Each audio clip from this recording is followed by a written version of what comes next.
With the Halloween season approaching, I decided to get this warning out to everyone I could reach.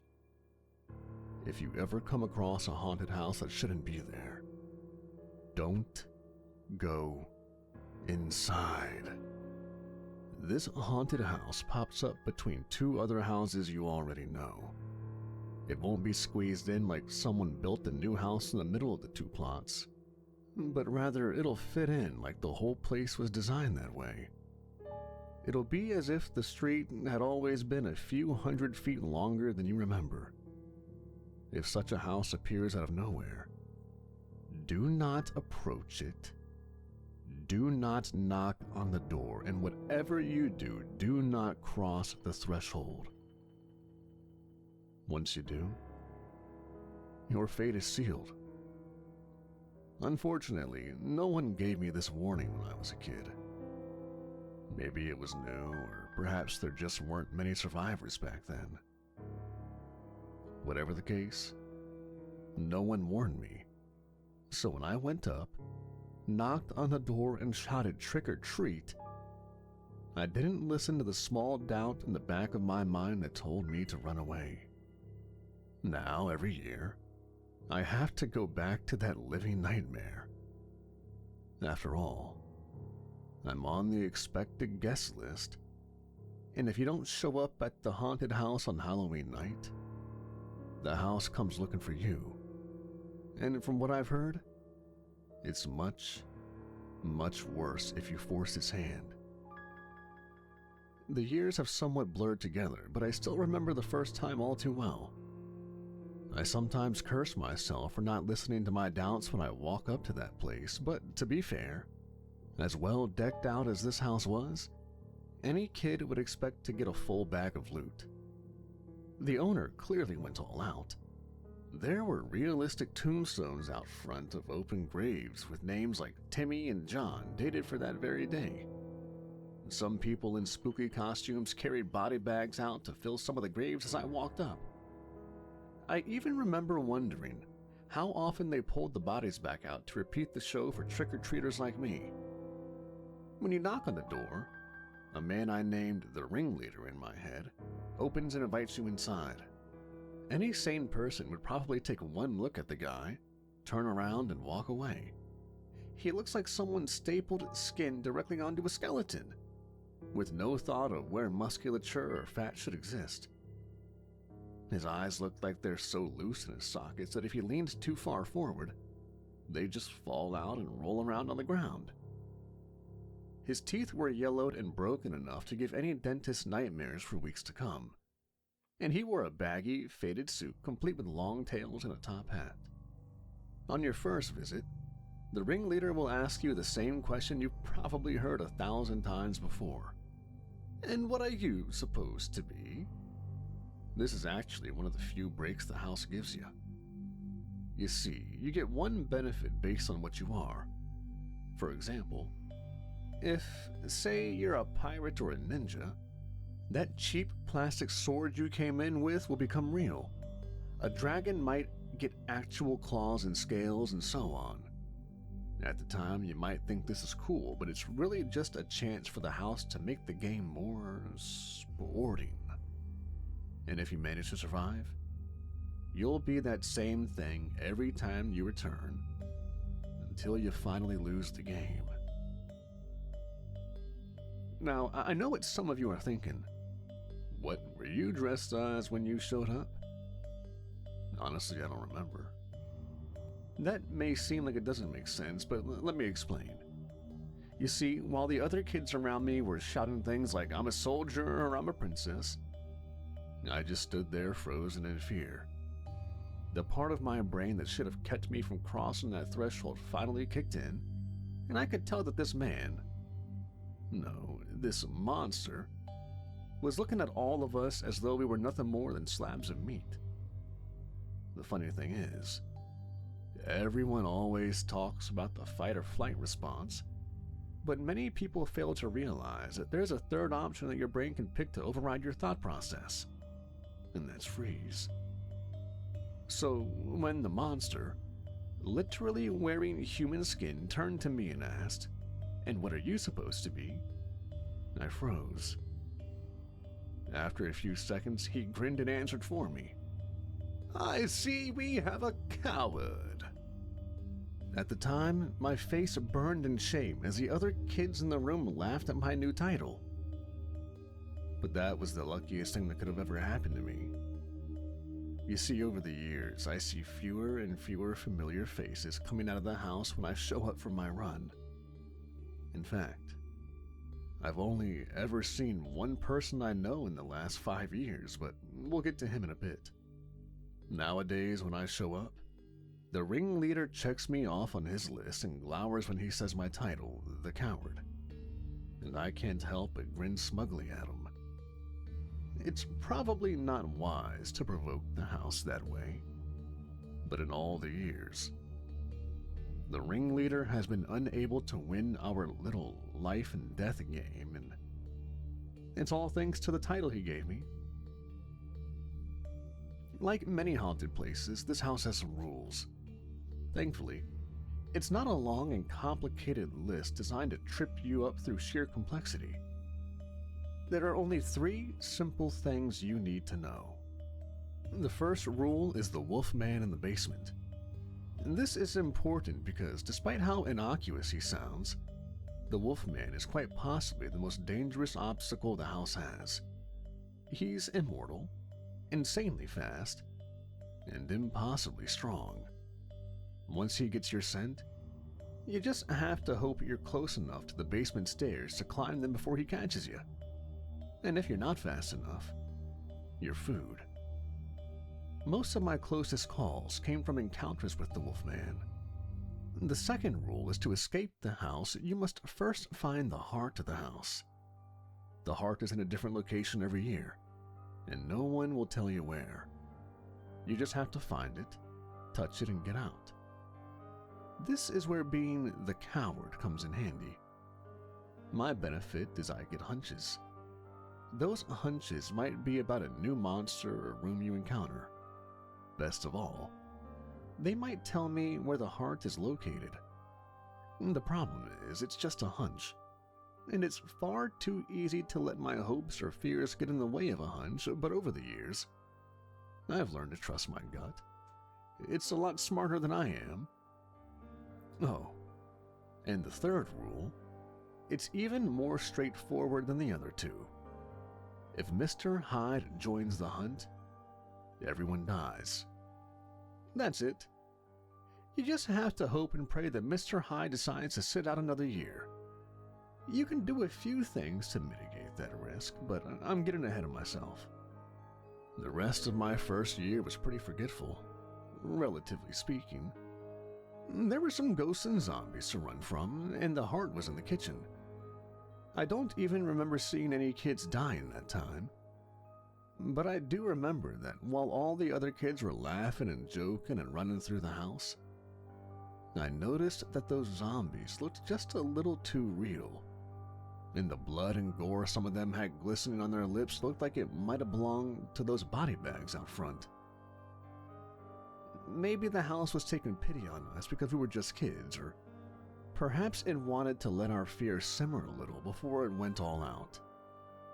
Over the following years, I saw some of those same kids again, but eventually all their grins turned grim and the laughter disappeared. That's more or less what it was like for a few years.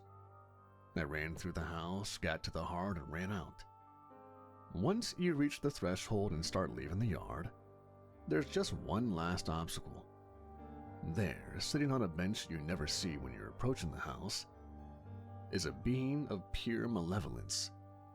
He looks like an oversized man with arms that are far too long for his body, and always has a grin that would be goofy if it weren't so evil.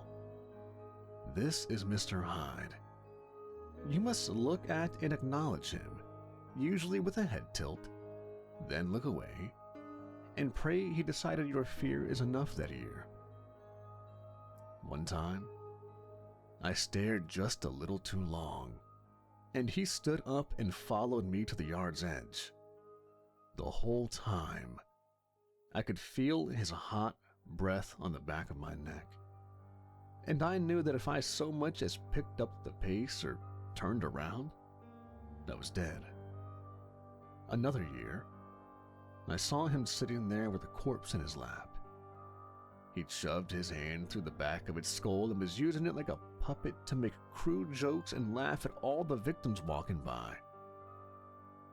By then, I knew it wasn't just a prop, and I wondered what that poor soul had done to attract Mr. Hyde's attention. Maybe nothing. Perhaps it was just an unlucky day for the poor guy. I try not to think about Mr. Hyde too much. I get the feeling he knows when you're thinking about him, and I'd prefer not to attract too much of his attention. When I was 14, I made the biggest mistake of my life. My mom told me to take my little brother, 9 at the time, out trick-or-treating. No matter how much I protested or told her I had something important to do, she wouldn't relent, so eventually I gave up and took him. Sure enough, the house showed up partway through our little adventure. I remember looking my brother in the eyes and telling him, "Stay here. I have to take care of something and you don't want any part of it, okay?" Of course he nodded. When I got inside, the ringleader started checking us off the guest list. After I introduced myself as the coward, I still hated the title at the time, I heard an all too familiar voice say, "I'm a wizard." Looking down in horror, I could see my kid brother standing there, grinning like the idiot he was. I tried protesting. No, he's not supposed to be here. Let him out now." But the ringleader grinned and answered, "All are welcome in the haunted house, and the only way out is forward." He motioned us through. The first bit of our run was pretty standard. There were a few zombies that were easily dodged, and this time the heart was on the second floor. While climbing the stairs, giant spiders jumped down and grabbed people, then dragged them up into the rafters as they kicked and screamed. One came from my little brother, but with a swift kick, it fell to the floor below. As the nightmare on 8 legs started scuttling back up the stairs, we ran up and closed ourselves into the first room available. But, of course, there's no such thing as a safe room in a haunted house like this. And sure enough, as we turned around away from the door, we came face to midriff with a living shadow. It stood tall enough that it had to hunch over in a room more than big enough to house even the tallest NBA players comfortably. I call it a living shadow because its skin seemed to absorb light, creating a void wherever it was. I remember it reaching out and grabbing me, and my skin burning from the extreme cold of its touch. But then my brother decided to take advantage of his gift, and I kid you not, he held out his hand like a finger gun and shouted "bang." To this day, I have no idea how it worked or how he knew it would work. But the thing screamed and dropped me, clutching its arm like it had been shot. We kicked out the door, which thankfully slammed into the spider that had been chasing us, stunning it as we ran to the end of the hall, wherein lay the master bedroom in the heart of the house. The heart is a very literal heart, by the way, about the size of a large dog, usually visible through a crack in the wall. I've seen people stab it, shoot it, burn it, and do just about anything else you can think of. Yeah, my brothers use his finger guns on it, and while the damage sometimes looks impressive, it always comes back the next year as if nothing happened. In this case, we merely tagged it, ran back into the hallway, vaulted the banister rather than trying the stairs again, and ran back out the entrance home free. Of course, now my brother has to run the haunted house every year. We make a point to go together, as between my coward hints and his magic finger guns, we seem to have a pretty strong advantage against whatever the house wants to throw at us. But that's not to say we don't have our close calls. 2 years ago, the heart was in the basement. And you remember what's in the basement, don't you? For most of the veterans, the basement is the last place you look, only after you've cleared the rest of the house. But when my gut says to go downstairs, that's where we go. It went pretty much like every trip downstairs does. The place is filled with junk piled taller than me and smelled of cement, exposed carpentry, and mildew that many Midwest basements seem to have. The layout also changes every year, so you're stuck kind of shuffling about, hoping you stumble into the right room without being caught, listening for screams and trying to go the other way. This time, we got to the heart without incident, which was good, but the Wolfman started chasing us on our way out. As I broke into a run, I could hear the Wolfman right behind me, but I figured I had just enough time to reach the stairs and then I tripped. Falling in the basement is about as surefire a death sentence as you can get in the house. And sure enough, in half a moment, the Wolfman was on me. I still have the scars from where he cut up my arm as I protected my face and throat. My only consolidation then was that at least my brother got away. But not a moment later, the Wolfman and I looked up in time to see my brother with both hands making his classic finger guns as he pointed right at the Wolfman's left eye and shouted bang. Let me tell you, seeing a full-grown man making finger guns and yelling bang with a straight face is quite the spectacle, but you gotta do whatever you can to survive that place. Now, the Wolfman might be immortal, but that apparently doesn't mean he can't feel pain because he sat up and screamed while holding his eye. I could see bits of his skull, white blood, and other substances leaked between his fingers. I didn't need an engraved invitation. I placed my feet square in the middle of his chest and kicked for everything I was worth. As the Wolfman flew back, I rolled over and scrambled up the stairs on all fours like a kid who just turned out the light. We both took a moment at the top of the basement stairs to laugh nervously before hearing an impossibly loud and engaged howl come from the basement. We decided not to push our luck any longer and got the hell out of Dodge, winking at the ringleader and nodding more respectfully to Mr. Hyde as we passed. That brings us to last year, when at least one of the rules got broken for the first time. My brother and I met up as usual. I smirked at the ringleader as he scowled at my title. We got past the starting zombies quickly enough. Seriously, who dies to those things? But then I got the feeling that the heart was out back in the garden. I was just relieved it wasn't the basement, as I didn't want to see the Wolfman so soon after our last encounter. There was a glass passageway between the house and the garden, and this time, it was filled with paper cranes floating gently on unseen currents of air, many of which seemed to have tiny rubies glistening on their wings. Of course, nothing in this house is ever innocent, and as we started walking carefully through the passage, the cranes began swooping, and every time they passed by, their wings glided across the skin, giving a nasty paper cut. That's when I noticed several bodies on the ground with pools of blood around them, apparently death by 1,000 cuts. Not having time to think, I raised my arms, covering my eyes, and charged forward. By the time I reached the end, I had probably somewhere between 20 and 30 paper cuts, all of which stung worse than a bee. But remembering the bodies in the room, it could have been much worse. What awaited us in the garden was a solitary figure. There, standing watch, as if he had been plucked right out of an old Japanese movie, was an honest-to-God heavily armored samurai. His face was obscured by his mask, but I'm reasonably sure that if I pulled down the mask, the armor would have been hollow. But looking at the bodies beside the samurai that had obviously been cut in two, I decided not to indulge my curiosity. Judging by the placement of the bodies, some had tried to fight and others had tried to run. I saw my brother get ready to fight, and immediately the warrior's hand flew to his sword, but I had placed a hand on my brother's shoulder and pulled him back, stepping forward to face the samurai myself. As the samurai slowly drew his blade, rather than fight or flee, I got down on my knees and bowed, deciding to acknowledge that there was little else we could do. "Oh, great warrior, we beseech you, be merciful and let us pass." Yeah, it was a little flowery, I admit. But hey, when asking a ghost samurai to spare your life, sometimes you have to go all out.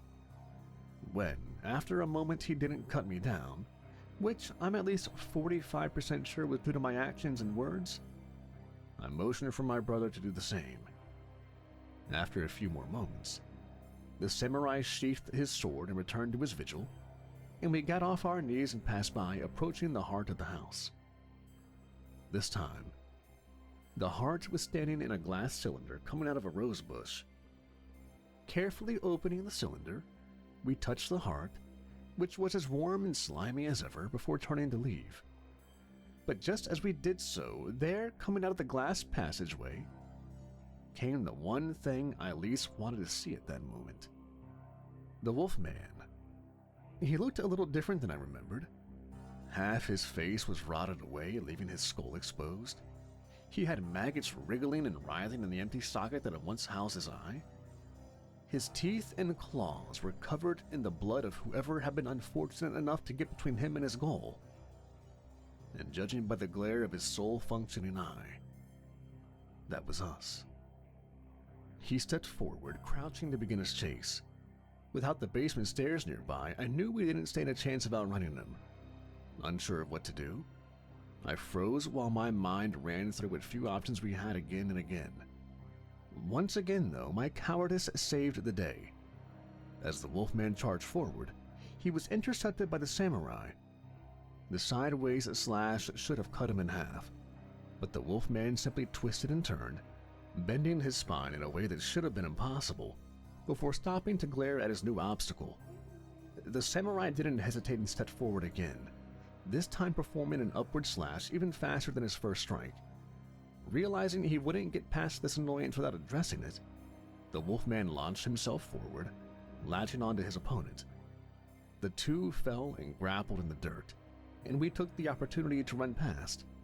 When the Wolfman reached out to us, the samurai took his smaller blade and plunged it into the Wolfman's side, and their combat resumed. Running through the passageway, all the paper cranes were mangled and torn, lying on the ground, no longer a threat. Once inside, we could see the zombies in the house, all torn to pieces. Running into the entranceway, the ringleader was just plain missing.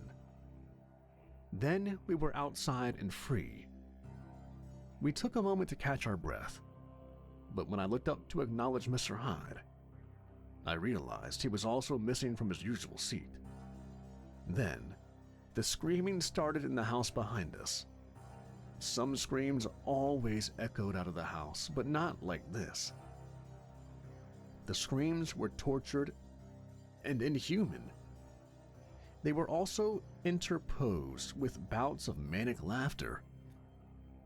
Looking at each other, we both nodded and decided to run. We could wait a year to find out what was happening later. And that brings us to this year.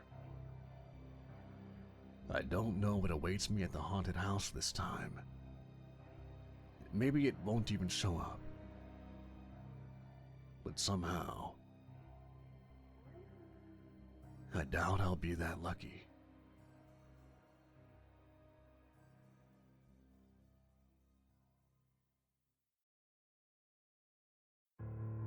Some of you may remember my story about the haunted house from last year, but for those who don't, let me repeat my warning.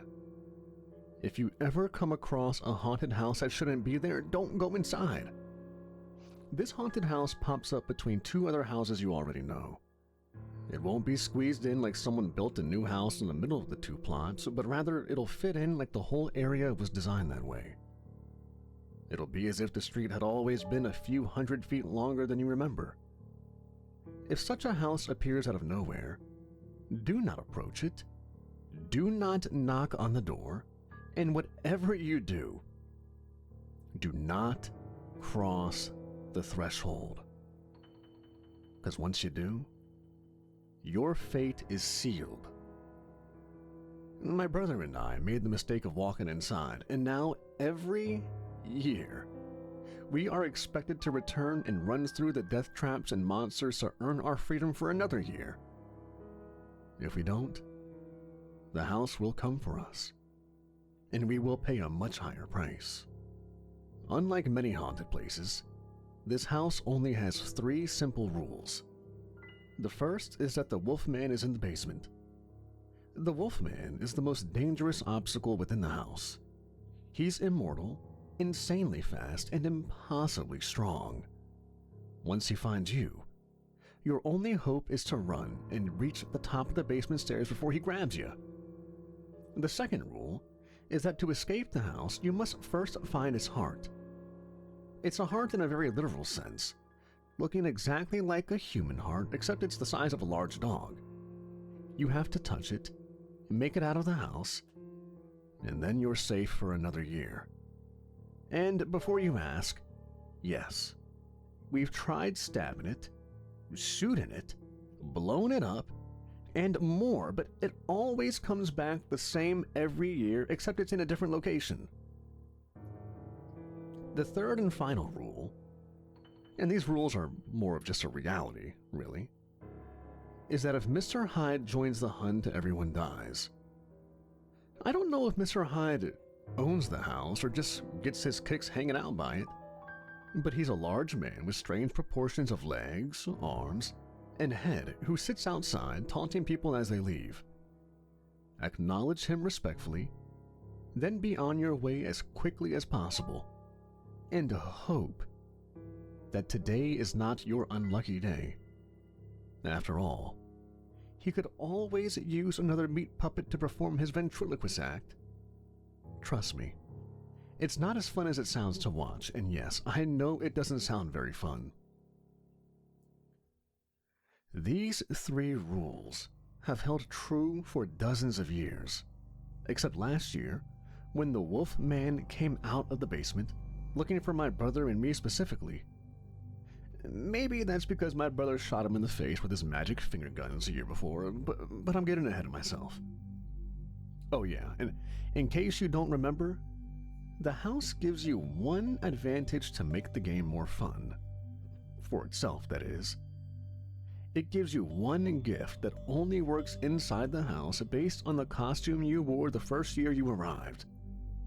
My brother was a wizard, and now he can shoot magic bullets out of his fingers when he points and shouts bang. I know it sounds ridiculous, but trust me, as stupid as it sounds, now that we're full-grown men north of 30, it looks much more stupid than it sounds. Me? Well, the first year I arrived, I was frozen in fear, so the ringleader, that's what I call the skeleton with human skin stapled to its frame that works the front door, gave me the title of coward. I was ashamed of the title as a kid, but now I realize it's what keeps me alive from one year to the next. You see, I get hunches, and if I'm smart enough to listen to those hunches instead of letting them get drowned out by screams of terror, they lead me through the house and back to safety, while giving me hints on where I need to go, and how to deal with whatever obstacles a haunted house has in store. That brings us up to last year. Now that almost a whole year has passed, and the house is looming once more in my near future, I think I can bring myself to write about what happened. My brother and I met up to run the house together. We don't talk much outside the house anymore, but whatever problems we have in the real world, well, in that hellhole of a house, we both know we've got each other's back. As we walked up, the zombies that we've seen that drag body bags around to the graves out front aren't just props. It's a cold reminder that no matter how long we've survived so far, a messy end was always just an unlucky night away. A few kids walked up to the door, smiling and laughing, not knowing that if they crossed that threshold, their futures would forever be tied to this waking nightmare. I gave the nearby parents a cold, hard look. This place isn't for kids. If you don't want to deal with nightmares for the next month or 2, you might want to skip this one. It was an understatement of drastic proportions, but let's face it, no one would believe me if I told them the truth. Thankfully, most of them took their kids and passed by, muttering as if I was some kind of asshole. Still, at least they left. A few of the more stubborn teens didn't, and I just shook my head. Maybe a better man than I would have done more to keep anyone from crossing that threshold, but My mind was primarily focused on my own survival at that point. I was kind of hoping the ringleader would be missing after what happened last year, but there he was, his skin hanging loosely from his bony frame. He smiled, showing far too many teeth framed by lips that looked pale and rotten, hanging there as if they'd been stapled to his skull. As usual, his attention was on the newcomers. "And what are you supposed to be?" he asked. There was a werewolf, a witch, and one kid who was even dressed as Deadpool. I figured he'd just get swords, though. Those healing powers might be a bit much. Then again...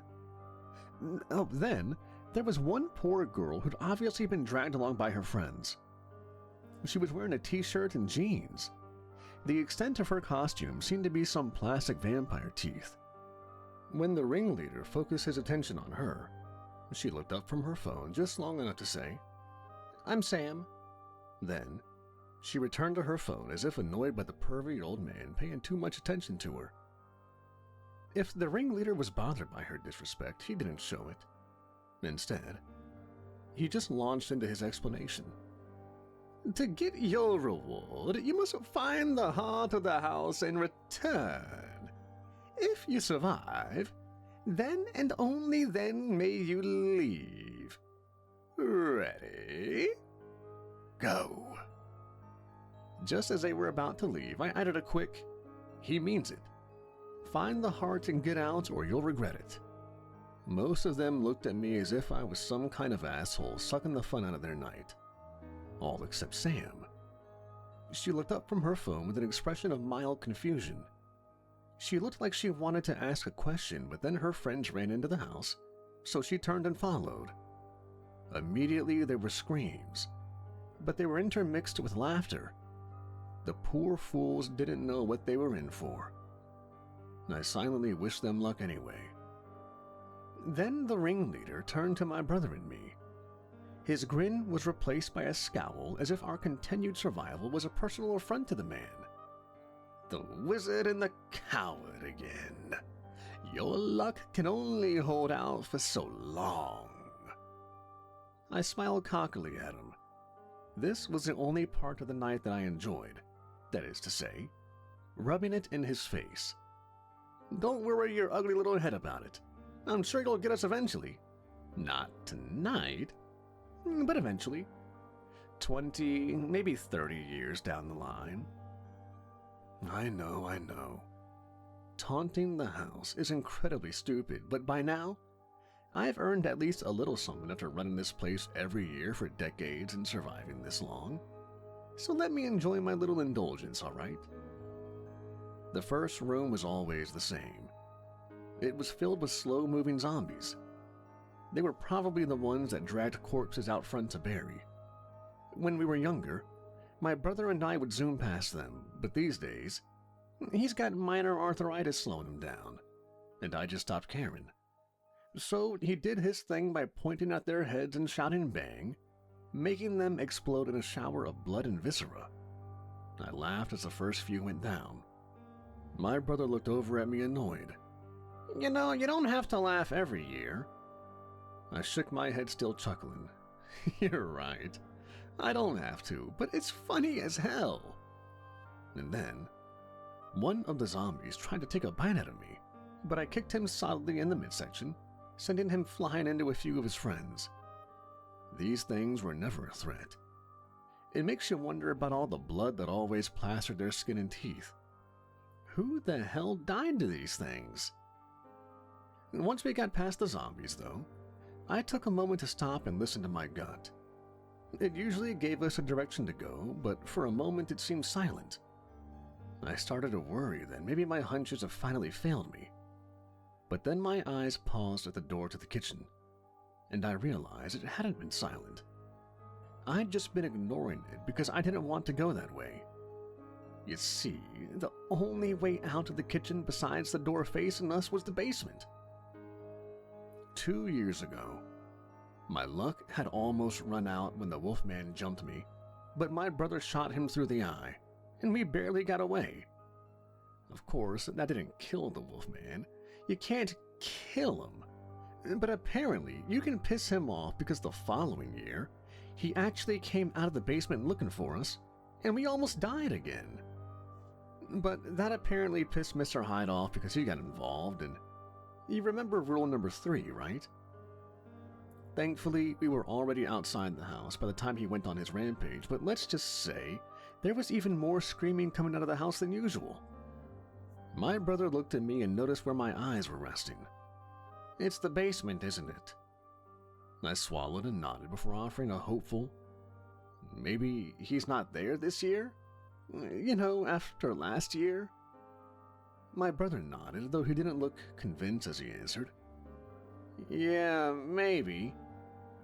I didn't believe it either, but it's not like hopelessly giving up would help us. As we walked toward the kitchen, we could hear the rhythmic sounds of something wet being chopped. And turning the corner, we saw a man with a pig's head slamming a butcher's knife into a wet, bloody mess on the table. I couldn't tell if the pig's head was a mask or real, and I didn't want to find out. After a moment, the pig man stopped and looked up. And for a second, I was afraid he had seen or heard us, but he turned and walked into the pantry. I knew from experience that the pantry was a dead end, but this was our chance to sneak past him. Sure, we might have to deal with him on the way out, but it was a pretty short distance between here and the front door, and we knew from experience that the nightmares in this place wouldn't cross that threshold. Well, except for Mr. Hyde, but he's always the exception. We quietly but quickly snuck past the table. I knew I shouldn't have looked, but curiosity is a cruel mistress, and a brief glance was all I needed to see what was left of the body, which was wearing a red Deadpool costume.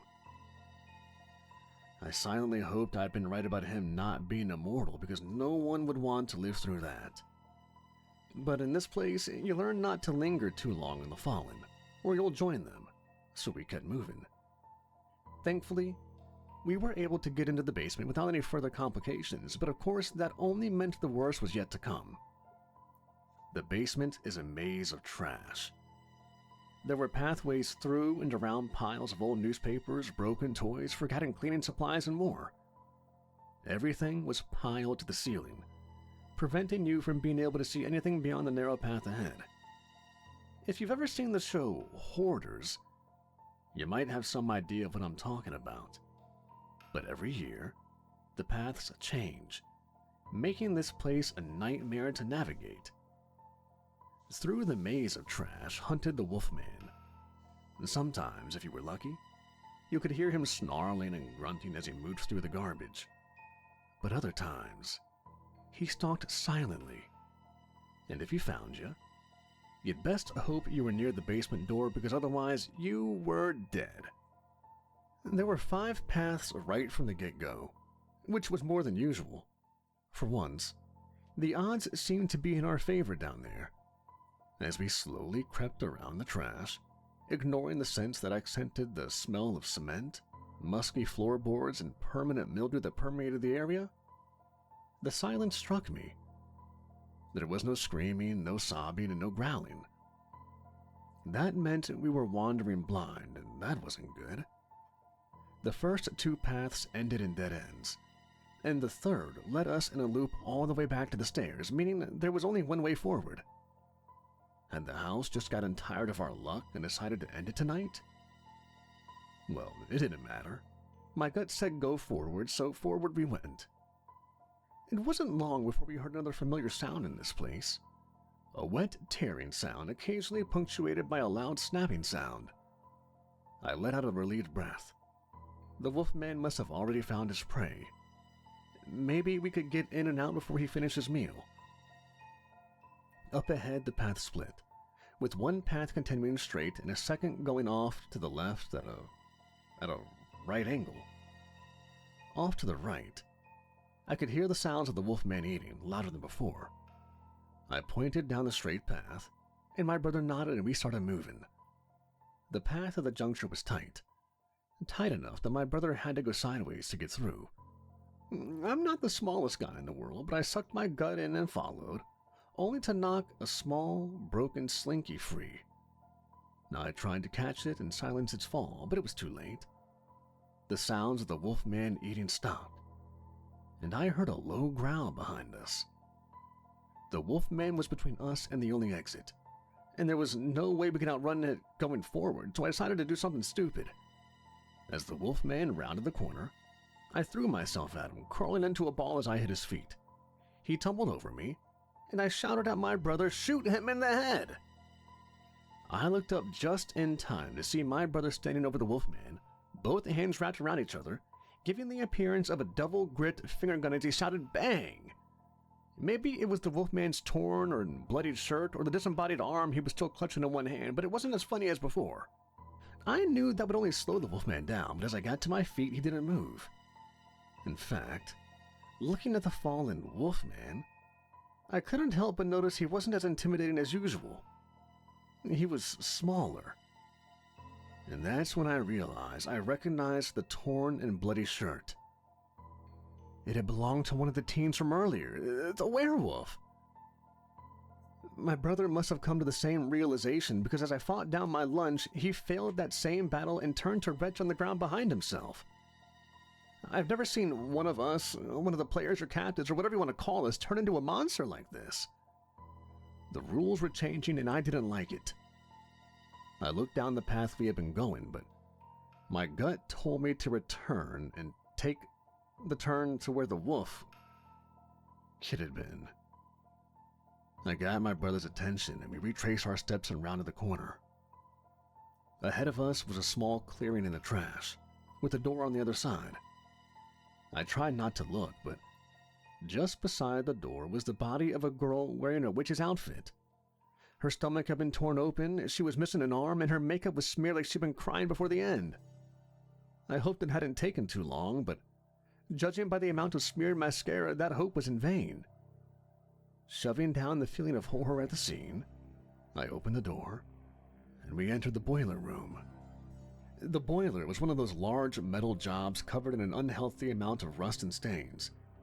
I hoped the stains were oil or some other industrial lubricant, but knowing this place, it probably wasn't.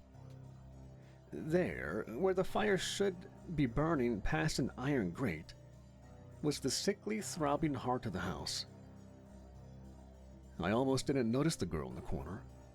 She had her arms wrapped around her knees, which hid her face as she rocked back and forth, sobbing quietly. Now, the smart thing to do was just touch the heart and get out. But I couldn't leave another kid to die in this place. I walked over to her and held out a hand. "Hey, Sam, was it? You can't stay here. We have to go." Sam looked at me with uncomprehending eyes. Her mascara was streaked worse than the witch's, and her eyes were bloodshot as I tried again. "Come on, you can follow us. We'll try and get you out of here alive." The girl shook her head. "No, I can't go out there. I can't." By now, I was pretty numb to the horrors of this place, but something about her small, scared voice got me. I shook my head and offered one last time. "Listen, I know this place is... well, it's a nightmare is what it is. But if you stay here, it'll get you eventually. My brother and I have made it out of here dozens of times. Come with us, and there's a good chance you will too." Something I said, or maybe it was just my persistence, finally got through to the girl. Sam reached up, took my hand, and I helped her to her feet, but she winced and limped a little. I realized quickly enough that she must have twisted her ankle. That's a death warrant in this place. But looking at her, she was small and light enough, so she probably wouldn't slow me down much. I turned around and offered my back. "Here, climb up, I'll carry you." She didn't hesitate this time. She climbed onto my back and I walked over to the boiler. My brother was already by the heart, and I could tell by his bloodied fingertips he had done his part. So I turned to Sam and explained, "You just have to touch it, then we can leave, like this." I did as I said and touched the evil, slimy heart of this hell house. And then I leaned over so Sam could do the same. That done, we turned and followed the path back up the stairs, this time without incident. At the top of the stairs, I cracked the basement door and peered through. The pig man was back chopping away at the meat pile on the table. I was just thinking that if I kicked the door open, we might surprise him and run past when a disembodied head on the table turned and looked at me. It was the damned Deadpool kid silently mouthing two words that I couldn't help but make out, "Help me." The pig man noticed where the head's attention was focused and turned to inspect the door to the basement as Sam started audibly hyperventilating on my back. Out of options, I kicked the door into the pig man's face as planned. He screeched in such a way that told me the head was on a mask. Holding the end of his nose where the door had bashed him, I kicked the door into his face again, this time shoving the pig man back in the process. Then as I stepped out the door, I kicked him directly in the head, knocking him out cold or maybe killing him. I didn't really care either way. Looking at the poor kid's head lying on the table severed from his body, I got an idea. Turning to my brother, I nodded toward the head. Grab that. Grab him. Let's take him outside with us. My brother looked from the head and then back to me. But won't that kill him? I nodded. Yeah, it will. Sam choked back a sob, and it didn't take long for my brother to realize what I had. At this point, death was a mercy. With a grim expression, he grabbed the kid's head, and we started making our way to the exit. As we approached the door, the ringleader was there. Usually he was glowering at us, but this time he had an obnoxious grin fixated on his face. Looks like you boys had a lovely time in there tonight. My brother, a better man than I, simply shook his head and walked out the door. For a second, I wondered what had happened to the original Wolfman. Why had he not been in the basement? Then I shook my head. It didn't matter. Instead, I was about to flip the ringleader off, only to realize I was suddenly falling backward. It took me a moment to understand what was happening, but Sam had grabbed me by the neck and was pulling me toward the ground. I hit the ground hard and even bit my lip. I started to sit up, but Sam placed her hand on my chest and forced me back to the ground. It shouldn't have been possible for such a small teen to overpower me, but she was suddenly incredibly strong. I noticed she had fangs in her mouth as she leaned down to bite my neck. Thinking fast, I reached out and grabbed the ankle she twisted, then pulled. With a cry of pain, Sam fell to the ground. I got up, but as old as I was getting, I wasn't very fast, and Sam beat me to her feet. She stood between me and the door, crouched and ready to pounce. My brother was on the other side of the threshold, pounding his fists against an invisible barrier, trying to get back in, but apparently, you only got to enter this place once every year. Standing there, I was tired, sore, and sick of this nightmare house.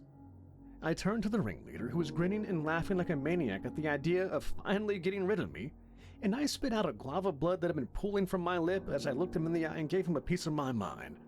Screw you and screw this house. I then charged forward.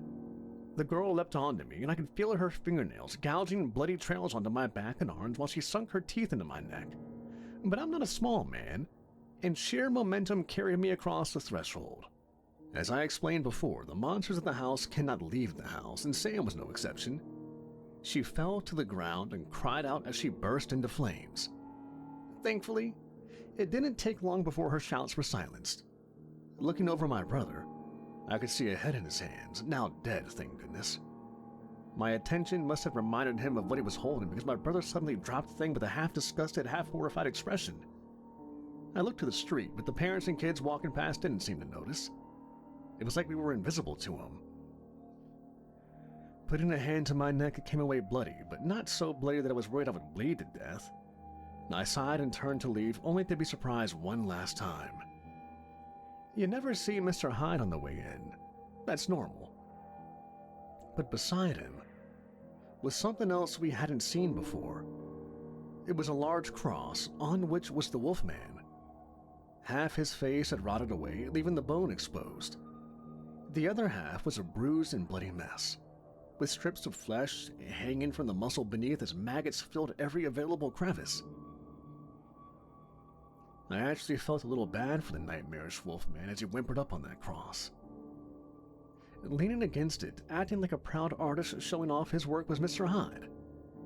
I looked back and forth between the two, unable to turn away. But rather than fly into an inescapable rage, Mr. Hyde merely chuckled. Happy Halloween, boys. See you again next year. I'll surely have something extra special cooked up for ya. Not wanting to incur his wrath, I just nodded, turned and walked away. Mr. Hyde's laughter and the wolfman's whimpers followed my brother and me to the edge of the property when it suddenly stopped. Turning back, the house was gone, and we'd earned our freedom for another year. I had a passing thought then. Were those teens ever real? Or were they just a new type of monster the house created to torment me? I might never know. Then again, maybe I didn't want to know, since we were directly responsible for the deaths of 2 or 3 of them. Or perhaps they were already dead. I suppose it's best to just let it go, especially now that my time had grown short and I'm facing yet another haunted house in my near future. In a few short days, I'll have to return to that house and survive another of its twisted, cruel survival games. Wish me luck. And maybe a year from now, when the trauma has settled a bit, I'll get back to you with another story of how we survived. Or maybe not. After all, my luck can only hold out for so long, right?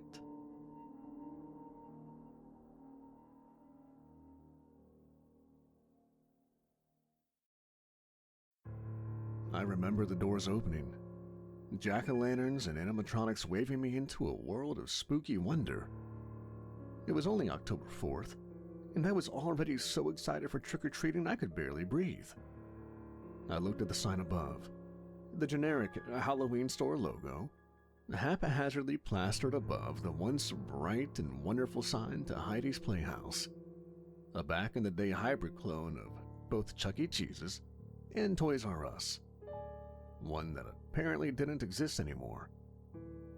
I could recall the commercial for the grand opening, a comically tall mascot in a suit with an eyeball for a head cutting a big ribbon with a large set of golden scissors.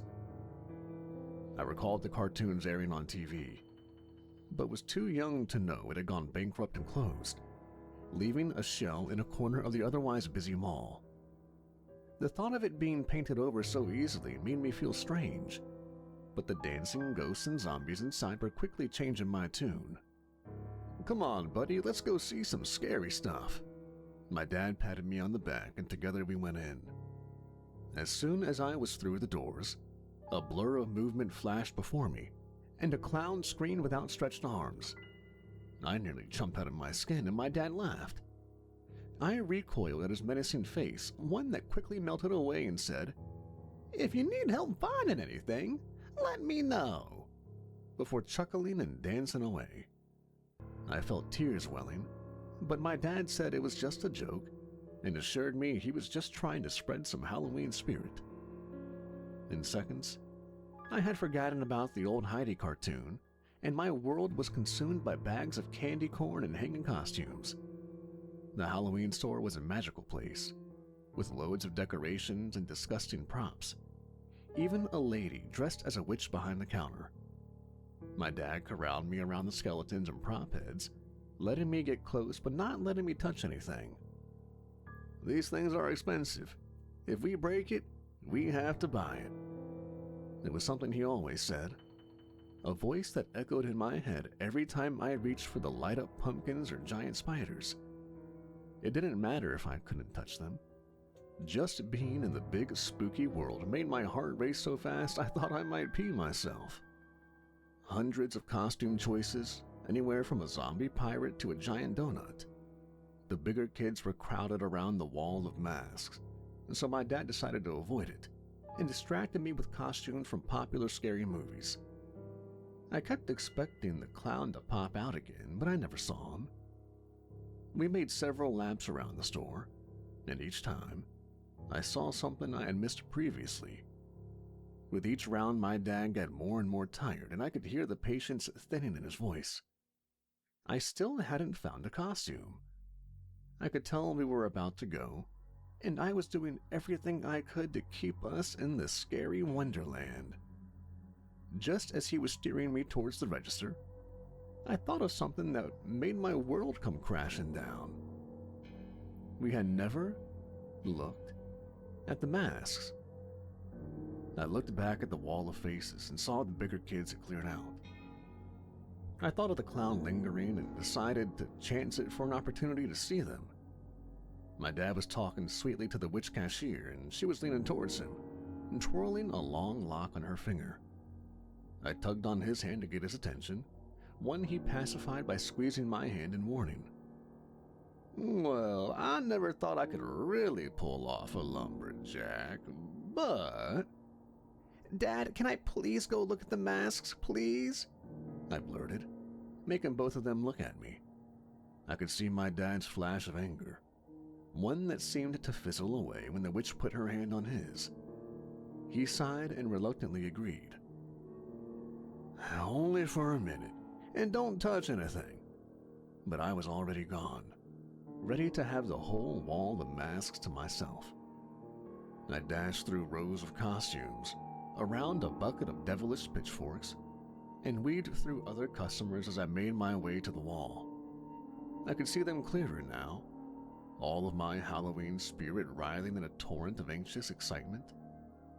I burst out of an aisle and into the open wall, feeling dwarfed under the size of the collection. I looked for the clown and saw no sight of him. Without my dad trailing behind me, I suddenly felt very alone, the wall of masks staring down at me. I looked over each face. Some I recognized, others I didn't. A man with nails protruding from his face? The wild-eyed face of a man wearing someone else's face? A black unicorn with burning stars for eyes? I looked at each one, marveling at both the details in the masks and the feeling of dread it inspired in me. Despite my growing fear, I kept looking, each one more unsettling than the last. An unsettling white face with brown hair, a man with horribly burned skin. Something between the hangers caught my eye, and I found myself stopping. There was something hiding in the shadow, the faintest glint catching the lights from overhead, like a mask had fallen down behind the others. It was roundish and looked like it had a dot in the middle. I tried to see it better, but it was just too dark. I had to get closer. I looked for my dad and realized I was too far away from the register to see him. The store suddenly felt very empty, and I felt the hair on the back of my neck stand up. I decided I would just take a peek and run back to him. I turned and parted the other masks with my hands, trying to get a better look. It was round like a beach ball, a singular dot right in the center. I moved my face closer, the familiar shape slowly making sense in my head. After a moment, I realized it wasn't a dot, but a pupil. It reminded me of Heidi's playhouse, but the realistic features made it look more unsettling than friendly. And there wasn't another like it in the whole store. It was perfect, and I wanted it to be my costume. I reached for the mask, but it was too far away. I tried to worm my way between the hangers, keeping the mask in my view as I inched between them. When I reached again, one of the hangers caught my shirt, preventing me from going further. When I tried to shake it off, I felt something grab my hand. I looked to see long, black fingers wrapping around me, an icy grip that came from the shadows of the rack. I felt a sickening pit in my stomach and tried to pull away, but it wouldn't let go. The pupil on the Heidi mask dilated and blinked, and before I could scream, the hand yanked me into the wall and I blacked out.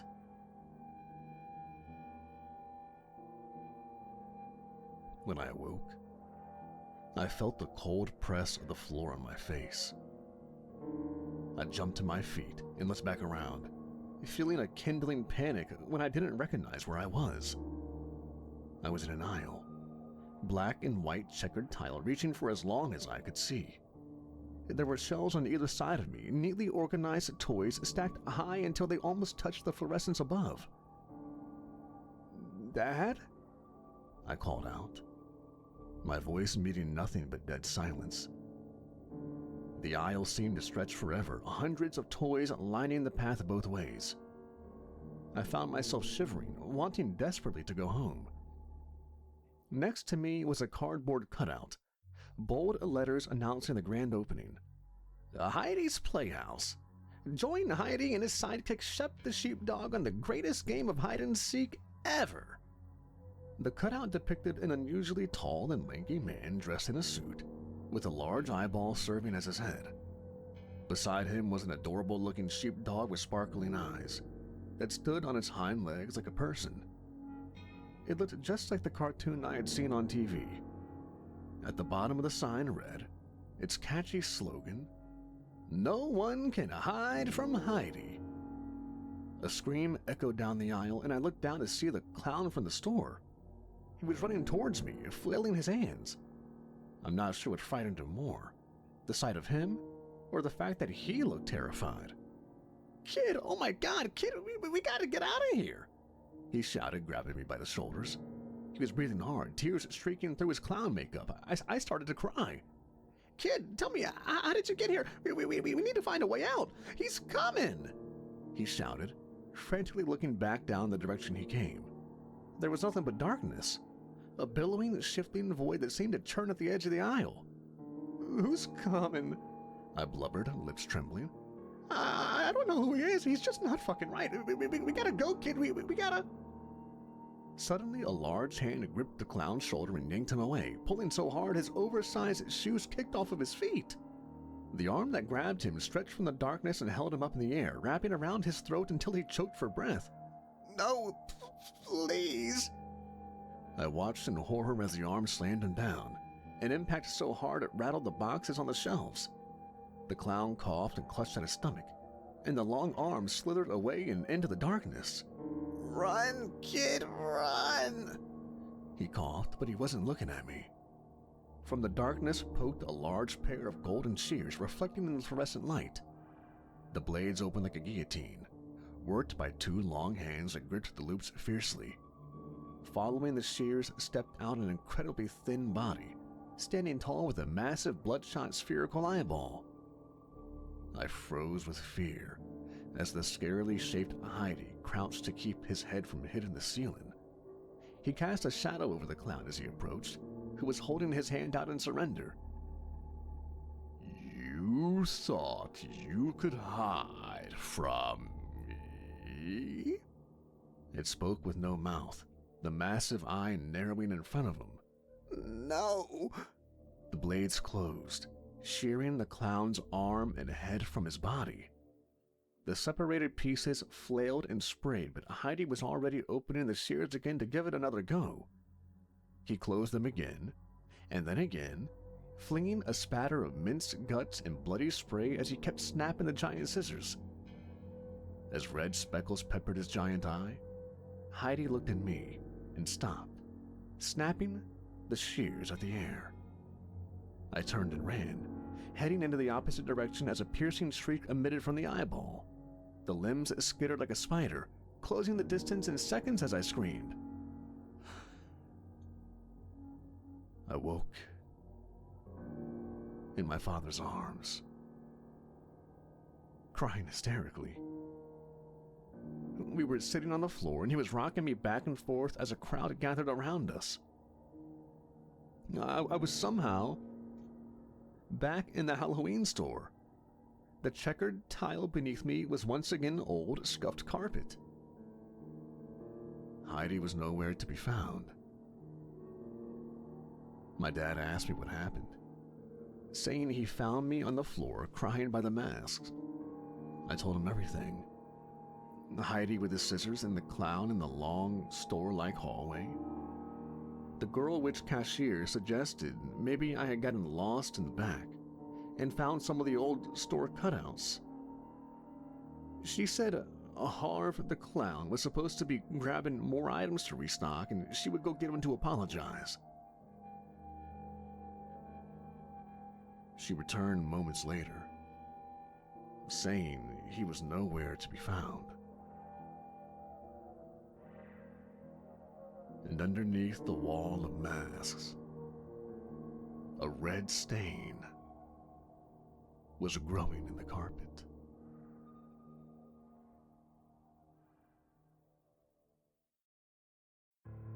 boss video was dying. Plain and simple. Auburn thought of this while carrying stack after stack of DVDs to the counter, scanning them to reassure the inventory system was still running and aware of the stock. Panic Room, Secret Window, Kill Bill. One by one, she reduced the stack into another stack while the clutter of the store seemed to grow out of control.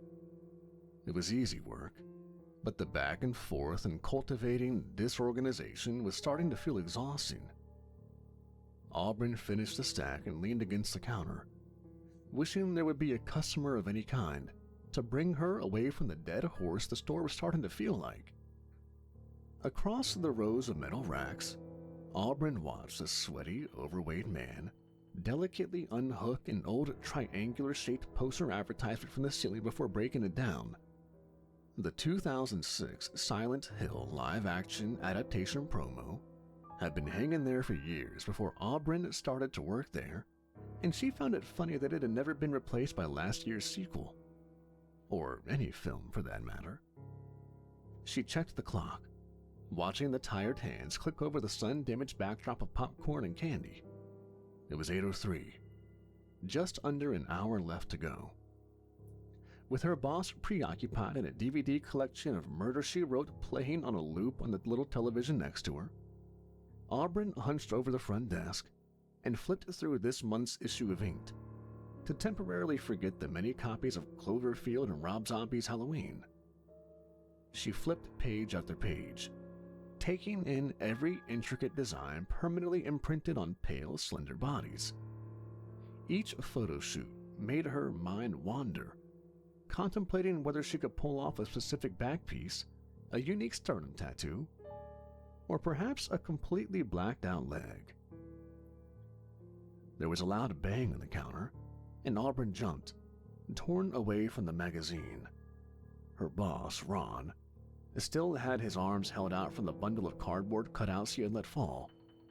He chuckled and gave her a smile, leaning against the counter in a creepy way that made her want to shit or vomit. Probably both. "I see you're hard at work over here." The jab was expected but still annoying. "I was just taking a second," Auburn said, closing the magazine and moving it away. Ron's eyes tracked the cover and lingered on it before looking at her. "Ah, tattoos, eh? He didn't strike me as the type." He adjusted his glasses as he leaned in, and thoughts of the many passes he had made in her short time working there invaded her mind like a cancer. She could see the sweat collecting on his arms, and she tried to ignore the aroma that came with it. "And what type is that?" she asked, busying herself with another stack of DVDs, one she had probably already gone over. Anything to keep from looking at him. You know. Anyway, I'm gonna need you to start tidying up the racks tonight. I have a buyer coming in tomorrow to check the place out." "A buyer?" Auburn said, raising her eyebrows. "Yeah, some cat from Chicago. Think they manage a chain of Halloween stores every season. Like that'll last. There used to be one here before I bought the place. Nothing really seems to last in this mall, but hopefully they can make me an offer. At least to cover what I put into this place. Those digital movies are fucking us. Before long, there probably won't be any stores like this," Ron said, unraveling some posters. New posters to get a look at them. Big yellow letters stretched across the paper, loudly saying things like 80% off, clearance sale, everything must go. "What the fuck? That's some way to say I'll be out of a job soon. When did you plan on telling me?" Auburn looked at Ron incredulously. "Now. And I'll need you to stay until 10 and lock up tonight. I'm about to head out." He re-rolled the prints and set them behind the counter before grabbing one of the boxes of theater candy and tearing it open. He shook out a handful into his palm and knocked it back. "What the fuck? It's Friday. I have less than an hour until I'm done, and you tell me now?" "Hey," Ron shrugged. I gave you a chance to smooth things between us with all the times you've been late. By trying to fuck me in the bathroom? I'm 19. How old are you, 40? And what's to stop me from just quitting? Auburn got louder, and Ron looked around nervously in case anyone overheard, but there was nobody else in the store. In the end, he just shrugged again. Remember, I'm the one who punches you in and out. For all we know, you stopped showing up days ago, Ron said, heading for the door while Auburn seethed. 10. And don't forget to lock up when you're done. Auburn watched him go from the big glass windows, watching him confidently waddle his shitbox of a car, like he taught her a lesson. When he got in his car and started it, he made a point to look back at her and wave before pulling away. Asshole, she said, giving him the finger. Auburn wanted to pack up and leave then and there, thinking fuck him. But when she looked around the store for a moment, the anger faded away. Even if the place was an outdated dump, she did like her job. And if this was her last day... The clock read 8:15, an hour and 45 minutes. Even if the place didn't sell tomorrow, tonight would be her last shift. Looking around the video store felt almost sad after that. The unpunctual knowing of the coming change. It's not like she'd apply to another video store. Even if Ron was a sweaty bastard, he was right about one thing. These stores were on their way out. She saw it coming for weeks. The straggler customers, Ron's erratic price fluctuation, the long expired candy on the shelves. It was a Friday night, and their only customer had been Betty, the same lady that comes in every Friday to rent When Harry Met Sally. Far from record-breaking business. Standing silently at the counter, Auburn glanced at the little TV next to her to Angela Lansbury piecing together another uncanny murder mystery. Even though it was one she'd seen before, hearing the sultry narrative and watching the grainy tube, a single thought nagged at her unexpectedly. She would miss this. For the next hour and a half, Auburn went back to work. But instead of slugging along like she had in the previous hours of the day, she walked around the store with a finality of bittersweet wonder. Even though Ron was, and probably always would be, a prick, there was a kind of magic that came with the place, especially tucked in the strip mall that never really seemed to take off. There was an odd charm to the overpriced Wii U consoles, in the fact that there was always an abundance of copies of Cruel Intentions and The Skulls, forever encapsulated in a display that couldn't seem to move on from the early 2000s. As the clock ticked away, Auburn organized and neatened the racks of Boss video selection, knowing her efforts on the appearance were the last someone would take the time to do before it got forgotten by time. She straightened cases that looked half-assed and rotated ones that had started to fade in the sun. And for a moment, the store looked like it was trying to be the best it could. In the duration of the melancholy work, there had been no customers. Not even a phone call to check if something was in. A reminding sign of the change to come. By the time Auburn made it back to the front counter, she felt exhausted and finished. The show she had been playing on the little TV had run its course and sat tiredly on the replay at the menu. And as she ejected it and packed it up for good luck, she felt thoroughly done with the store. That was, until she caught the aroma of burning flesh. Auburn immediately looked to the dome mirror in the far corner of the room, one that gave her a round but wide view of the store's floor. She could see the shape immediately, but her eyes couldn't seem to make sense of the strange figure. Whatever it was standing in the kids' movie selection, gray and oddly proportioned. Her first thought was to call Ron, but she couldn't help but think it might have been a prank cultivated by him. He was known to keep tabs on the store after he left, usually in the form of the shitty security camera placed facing the counter. He said it was in case of a robbery, but he also admitted to watching the footage the next day to make sure things were up to par, a lie that meant he had been checking her out all night. Auburn looked at the security camera nervously and noticed there was a little red dot glowing above the lens. It was something that had never done before, even when Ron was spying on her. She looked back to the dome mirror and saw the figure still there, and against her better judgment, went to investigate it. She imagined maybe a preteen was looking to get some early Halloween kicks in, or maybe a homeless person had wandered in. But in the kids' movies, she left the safety of the counter, and with that her bag as well. She crossed the aisles, all the while keeping an eye on the dome. The thing was barely moving, its head sort of tilting as it stood in place. Her nostrils stung from the burning smell, like they had been standing there holding a blowtorch to the same charred piece of steak. She was surprised she couldn't see any smoke. When she passed the aisles of action films, she rounded the corner. The figure finally registered, but it made even less sense.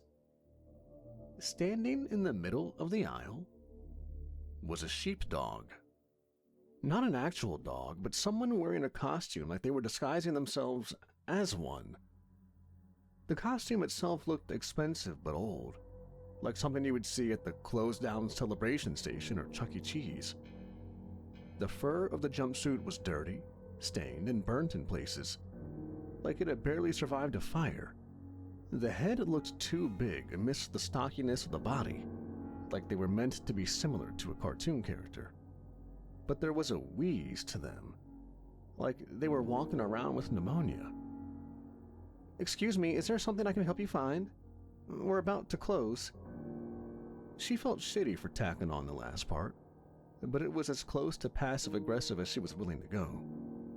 Maybe if she could help find them a movie, perhaps one of the old Disneys with the big plastic case, they would get the hell out. The little person looked at her, and she immediately wished she didn't say anything at all.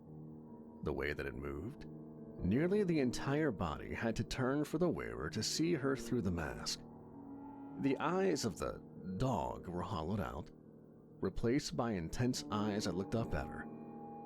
Vibrant blue irises with a bloodshot surrounding, and an unsettling feeling that Auburn had that they didn't have any skin. Whatever was hidden underneath looked dried and disfigured, but red like they were bleeding from everywhere. "I'm sorry, I didn't see you when you came in. I would have said hi." Auburn fake chuckled, moving a lock of her hair behind her ear. "Something in particular you're looking to watch tonight? We have quite the selection." The eyes of the costume person flicked across her from head to toe, like it was analyzing her. They lingered on her shoes, then her thighs, then straight to her breasts. The eyes narrowed before looking up at her face with a grimace she could only describe as pure disgust. "Are you alone?" they asked, and Auburn felt a chill across her neck. The voice wasn't young and high-pitched, but deep and hoarse, like an old man that smoked 3 packs a day. "No, my manager is in the back room taking inventory," Auburn lied, feeling suddenly intimidated. "Should I go get him? He'd be happy to help you." She stole a glance at the security camera, at its glaring red eye. When she returned her gaze, the sheepdog was staring at her. He leaned to one side slowly and glanced behind her toward the back room. "No need to get him involved," he said, side-eyeing the camera before looking back at her. His next words making her feel sick to her stomach. "Where are the children?" Auburn felt like she was shrinking into the video store. The sheepdog looked at her expectantly, each raspy breath getting louder the longer it watched her. She felt a horrible twist in her stomach, followed by the primal urge to run for the door. I'm sorry, there aren't any kids here. It's getting pretty late, so..." She kicked herself for botching the reply, but the world seemed to be closing in around her. The red eye on the camera, the horrible pained breathing, the intense blue eyes. It all seemed too much. And Auburn found herself pulling at the collar of her polo, feeling it was too tight. The scent of burning wood and meat, like a campfire, scorched her throat. She looked at the door, thinking she could just leave, call the police. The red eye watched. Before she could make a run for it, the sheepdog was face to face with her, eye level. She hadn't crouched down to his level, she had shrunk. "Are you scared?" His question exploded in her ears, like he was speaking inside her head. She felt like her bladder would let go. No, I just... His hand was placed on her arm. She couldn't tell when. The hard grip from within the fluffy and singed paw had wrapped around her wrist, like he wanted to break it. The large head of the costume was leaning in so he could whisper in her ear. When he did, she felt her bones shiver. The breath of seared meat was hot on her neck. "Do you think they could hear you scream? If they did, would they care?"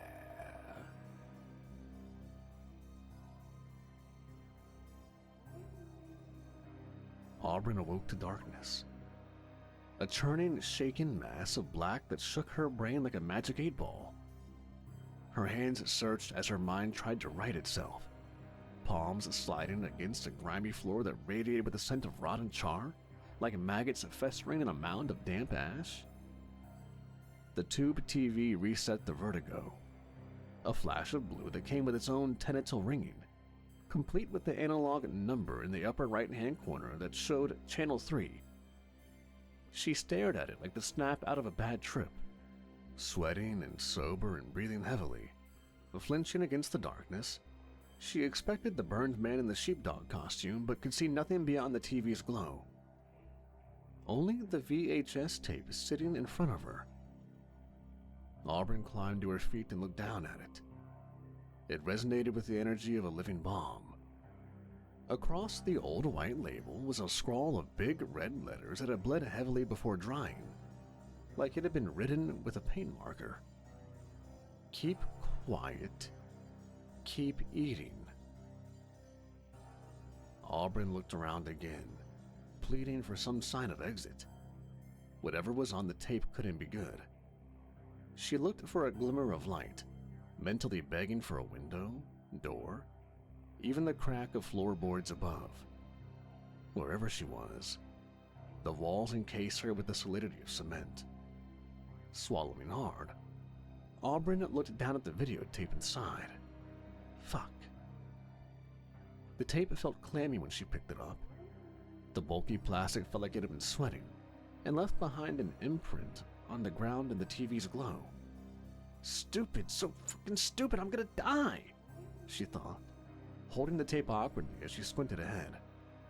The TV was stationed on a cart, something you'd see shortly after finding you had a substitute for the day.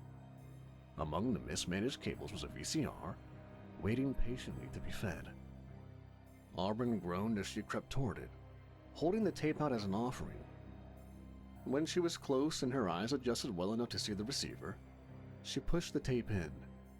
The drag of plastic on plastic echoed in the dark room, and when the flap slapped shut behind it, Auburn jumped.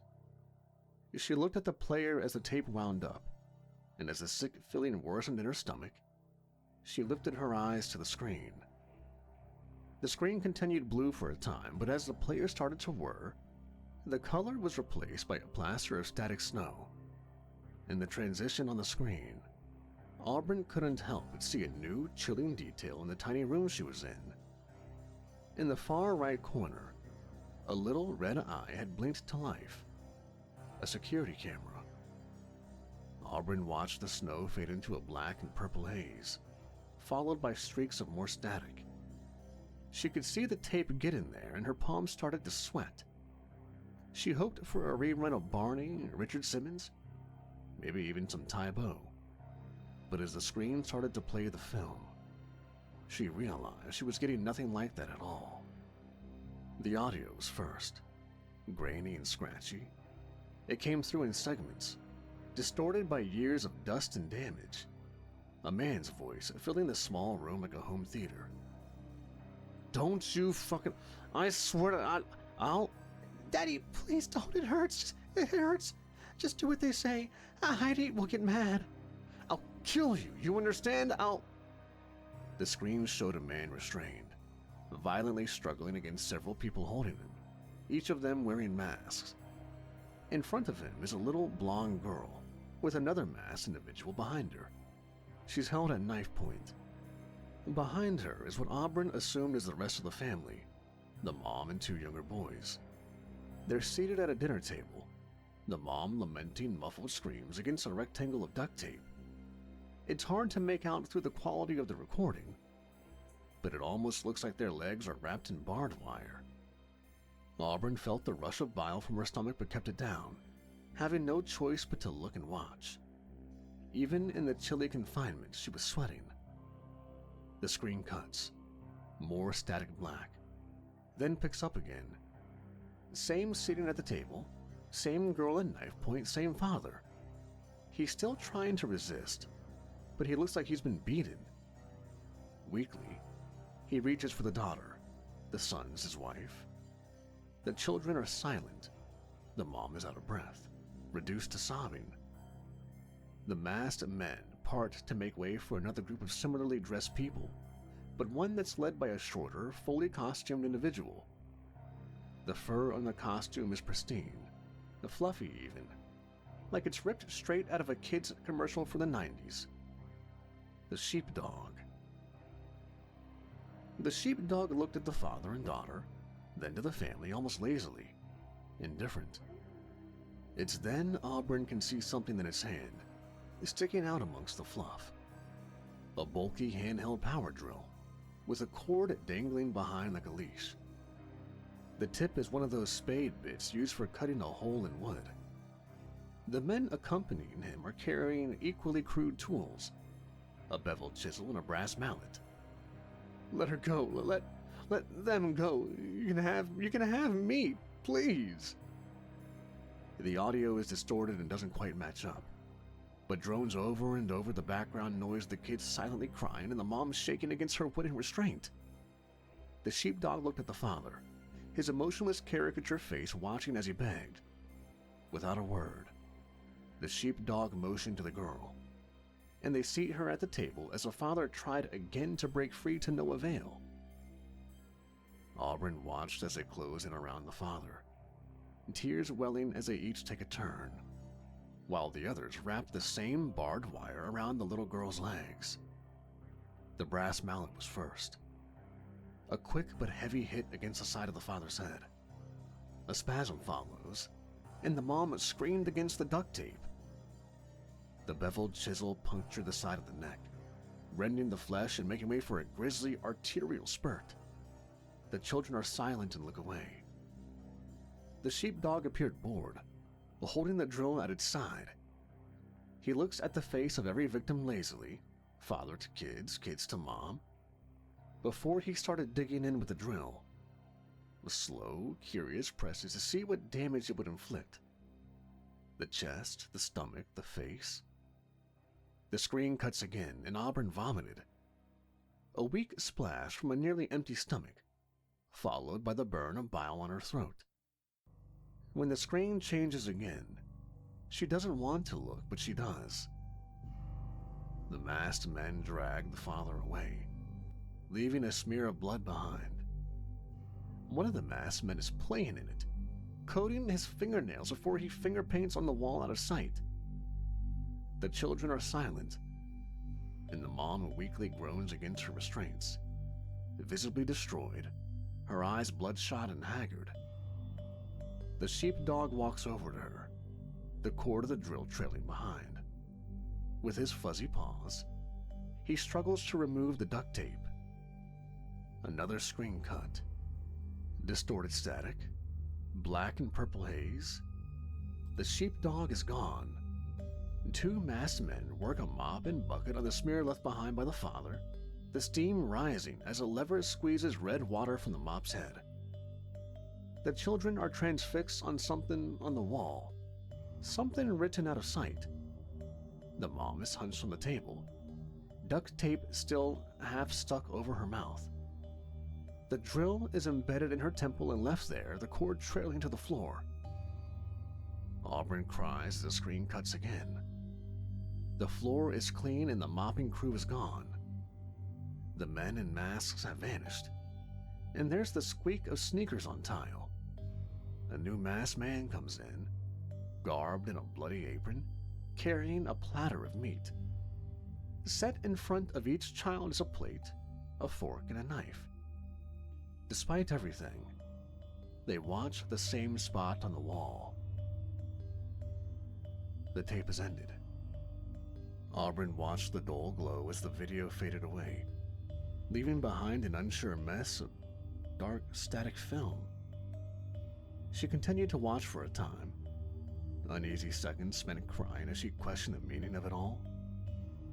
The red eye in the corner shut off, leaving Auburn with nothing but the off black of the screen and the noises of the empty tape in the VCR. A door didn't unlock, and there was no sudden realization, no further instructions. Standing there awkwardly, she wondered if she should rewind the tape, or maybe. The screen of the TV exploded, a hail of glass ricocheting off the empty room as Auburn held up her hands. The light that followed was blinding, a searing spotlight that burst from the remnants of the tube's husk. A single eye, angry and radiating with light. Inky black limbs that pulled itself from the glass, and a shattered mechanical voice that was so loud she felt herself shrinking to the floor. "You thought you could hide from me?" The borderline dial-up voice shattered Auburn's eardrums as the oily form made its way across the floor and above her impossibly fast. "You're fucking dead, you stupid bitch! I found ya!" The appendages moved like tendrils, tar-coated feelers that navigated and moved across her body, all the while holding the massive eye the size of a classroom globe so it could stare directly into her soul. The eye flexed and squinted, the pupil dilating as the strands wove around her, pinning and imprisoning her to the floor. An arm propped itself on an elbow and snaked around her neck, constricting around her throat as the massive eye loomed above. The other one snaked under her shoulder and spread across her chest with groping feelers, searching, grabbing, twisting. The grip of the autonomous eye strengthened, and Auburn felt the air push from her lungs under its weight, a weight that brought the sensation of pain. With a sudden pull, the entwining limb lifted, tearing her polo, snapping the bra strap, and ripping her breast from her body, yanking it from her in a peeled layer that exposed writhing, pulsing muscle. As she watched the strip reveal her bare abdominal tissue and struggle against the bind of her studded belt. All the while, serenaded by the screech of the tentacle eye monstrosity so loud it deafened her own screams. "Nobody hides from..." Auburn woke, drooling on stuffy, well-trafficked carpet. Her mind weighed 100 pounds and her limbs were hung over, shaking as they grasped the purchase on the cold metal next to her. Getting to her feet, she found herself in the kids' section of Boss Video, a damp spot forming on the floor where her head had rested. There was a fog in her brain, but the memory of barbed wire, mop buckets, and unimaginable chest pain squirmed beneath it. Her thoughts scrambled to piece everything together. A gargled, blended mess that distracted her from the sweat that seemed to be freezing on her skin. Letting out an exhausted, foggy breath, her eyes locked onto the clock, the sun-damaged backdrop of popcorn and candy standing out on the far wall. 3:17 a.m. Auburn felt the urge to run, and she indulged it. Her feet pushed off the carpet, the air in her lungs feeling chilled and sparse. She ran until she slammed into the counter, reaching only to grab the bag that held her keys and wallet and a well-worn DVD, before pushing off to the front door. She could hear a wriggling behind her. An aggravated mass converged on her location along with the metallic grunge of steel on steel. The footsteps that followed her were heavy and wet, pounding across the carpet like an amputated spider, gaining on her, charging up. She pushed through the double glass doors just in time to hear the fast slice of closing shears. There was a quick pull on her hair, one that fell away as she hit the pavement outside. The night was cool and silent, the sky lit by the light pollution of fast food chains and gas stations that never slept. Auburn felt the back of her head and examined her hand. There was no stickiness of blood, only the collection of freshly cut strands on her fingers. She looked back into the store. The racks and posters and movies lit up for all to see. For a moment, she could see it standing there, the twisting limbs dripping as they hoisted the large pair of sharp golden scissors. The massive eyeball watched atop its slithering form, twitching under the weight of both the head and its weapon. Chest heaving from exhaustion, Auburn watched it from the sidewalk and gave it the finger. It opened the blades once more, and when she blinked, it was gone.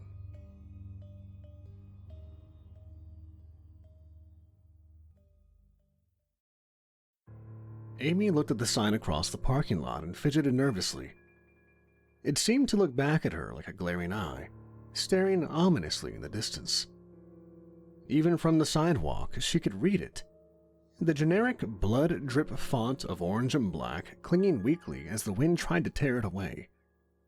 Simply labeled Spooky Store, it barely covered the years of dried adhesive that had been collecting since before she was born. A rebrand of someone's bright idea that didn't make enough money and closed shortly after. It was the same old story that had played out for almost every other business that decided to rent a portion of the forgotten shell that had once been known as Bassmore Mall. She was too young to know the wide empty halls of the interior and the magic of penny fountains and niche shops, but old enough to know that the only thing that had survived the dead mall was a franchise gym and a rotating style of Asian restaurants.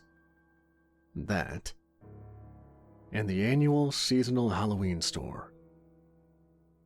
Growing up through the years, she would marvel at the signs through the backseat window, and every time her mother would drive a little faster until it was out of sight. She never understood her mother's distaste for Halloween, but more importantly, her hatred for that building in particular. It felt like she was being punished every year. The leaves would change colors, and her classmates would discuss their costumes, and she would be envious, knowing the only festive change in her house would be her mother drinking more than she usually did. No trick-or-treating, no cute costume, no candy. Only unspoken secrets, and the law that she was never to step foot within 100 yards of the mall, no matter who she was with. End of story. Amy didn't mind the ban at first. When she was a child, she would always get her fill of the season in the form of the little costume selection at Walmart and the same festive cartoons that played on cable each year. But as she got older, she found herself unable to understand her mother's unending hate for the holiday, and borderline hysteric stress that exploded every time she asked to go to the Halloween store. Her mother kept many secrets. She never went into detail on why she hated Halloween so much, or why her father wasn't around, or why she always covered up the twisted scars on her legs, or why in the fall she would drink until she fell asleep on the couch. These were all things her mother assured her that she would learn when she was old enough. Lucky for Amy, amidst her mother's mysteries, the internet was more than happy to oblige her curiosities. A simple Google search provided more than she could ever ask for. An entire timeline of records that served as the legacy of Bassmore. Every store that attempted to put down roots, pages of failed hotspot restaurants, ambitious dojos, and clothing stores. There was even a Halloween store that had burned down. Some kind of tragic accident that made the news. Handy's Funhouse or something like that. She couldn't quite remember the name. Her hand felt around the case of her phone in front of her hoodie, and she pulled it out and unlocked it. No texts, no missed calls. and it was 8:45. The place would be closing soon. Come on, Chris. The lot felt too secluded standing next to the gym. Even at this time of night, she counted over 30 cars, which seemed off next to the almost completely vacant lot. The right side of the store was neighbored by an abandoned Sears garage. Just one of the things Amy discovered was a thing back in the day. The windows were busted, and she could faintly make out the outline of forgotten equipment through the garage doors. The longer she looked, the more it looked like something was moving around in there. Just as she was starting to get antsy, her eyes were pulled up and away by clumsy movement on the left, past the rows of parked cars. Someone was waving in front of the gym, a silhouette in the fluorescent glow that carried across the lot. Baggy sweatshirt, clunky boots. It had to be her. Amy started jogging across the lot, shivering against the cold that was wafting in. The person ahead kept waving, 12 inches of extra baggy sleeve flopping around as they did. When they finally spoke, Amy heard a familiar voice and finally relaxed.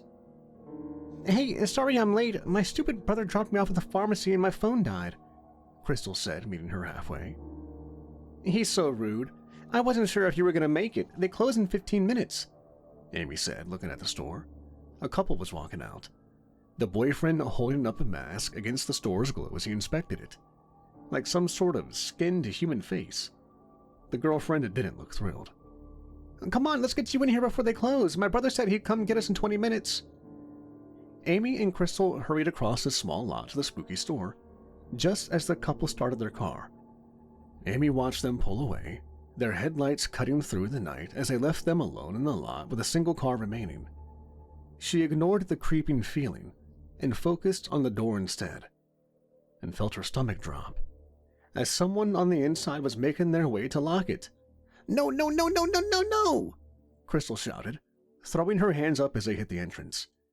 Just as the guy inserted the key, Crystal started pounding on the door. He looked at both of them for a moment before giving an exaggerated sigh like he was dying on the inside. He pulled the key out and cracked the door just enough to poke his head out. "Sorry, kids, we're closing. Come back tomorrow." The guy was a handful of years older than them, maybe a senior in high school. "Can you please let us in, just for 10 minutes? My friend's never been in one of these stores," Crystal pleaded, motioning to Amy. The guy looked at both of them but didn't move the door.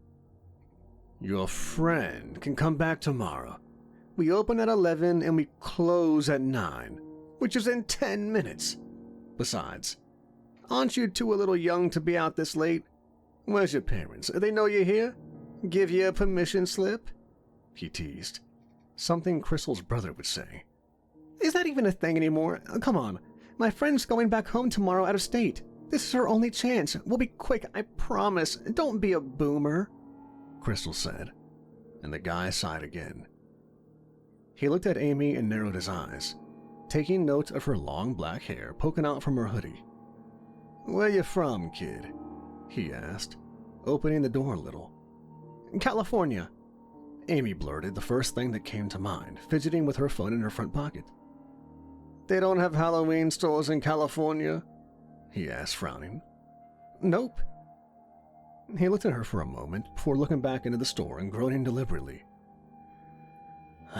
10 minutes, that's it," he said, opening the door and letting them in before adding, "Please don't break anything. I already straightened up."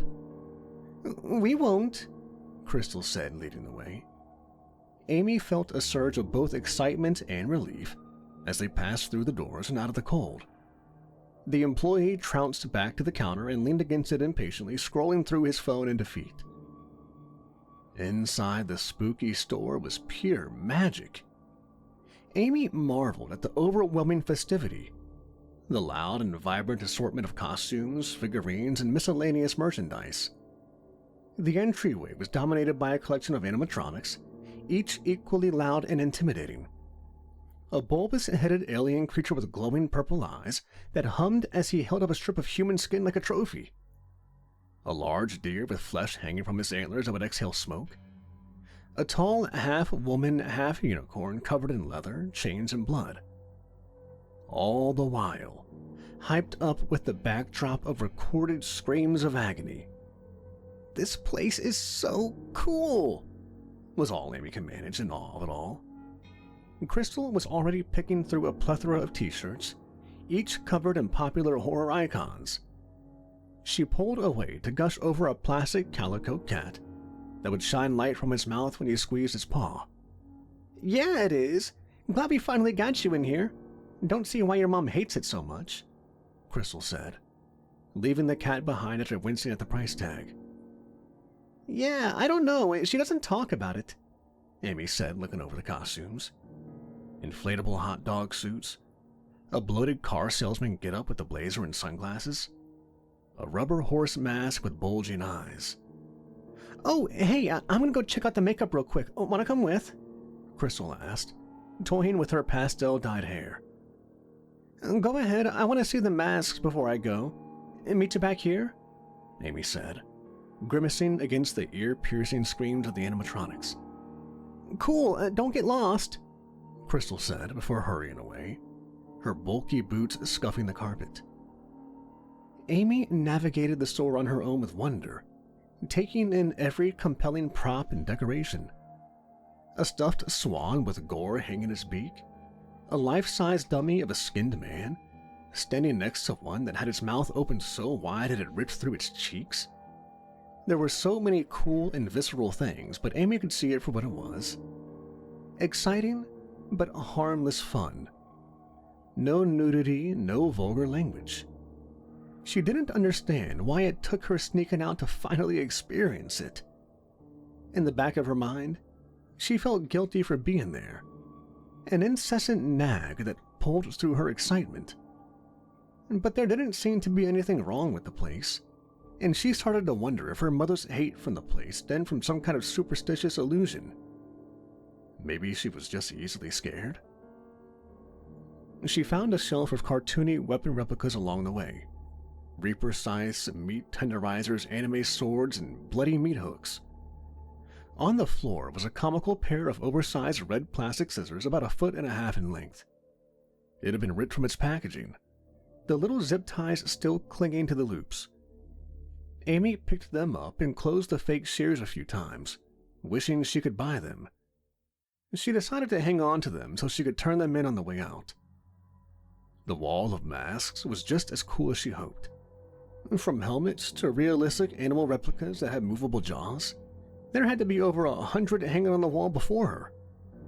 Amy whipped out her phone and stood back to take a picture, trying to get as many of them in the frame as she could. As the camera focused, one of the masks on the right stood out, one that looked much more realistic than the others.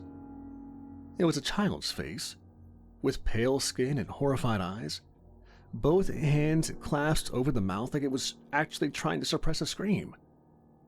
Looking at it through the phone, she realized it wasn't actually hanging on the rack, but staring at her through the glass behind it in the hallway of the mall itself. "Crystal," Amy called, the jolting feeling in her gut subsiding to the thought that she was probably just being pranked. Crystal had donned the mask and waited to scare her for sure. But when she lowered the phone, she didn't see a little girl, only a large metal door. One that was hanging acutely ajar. Amy looked around the store and found herself alone. She looked for Crystal amongst the boxes of decorations and lights, and nobody standing between the empty aisles and old carpet. The makeup section had been empty as well. She found nothing around the packets of plastic eyelashes and fake blood pints. She even peeked around the animatronic display to see if she could see the employee at the counter, but he was nowhere to be found.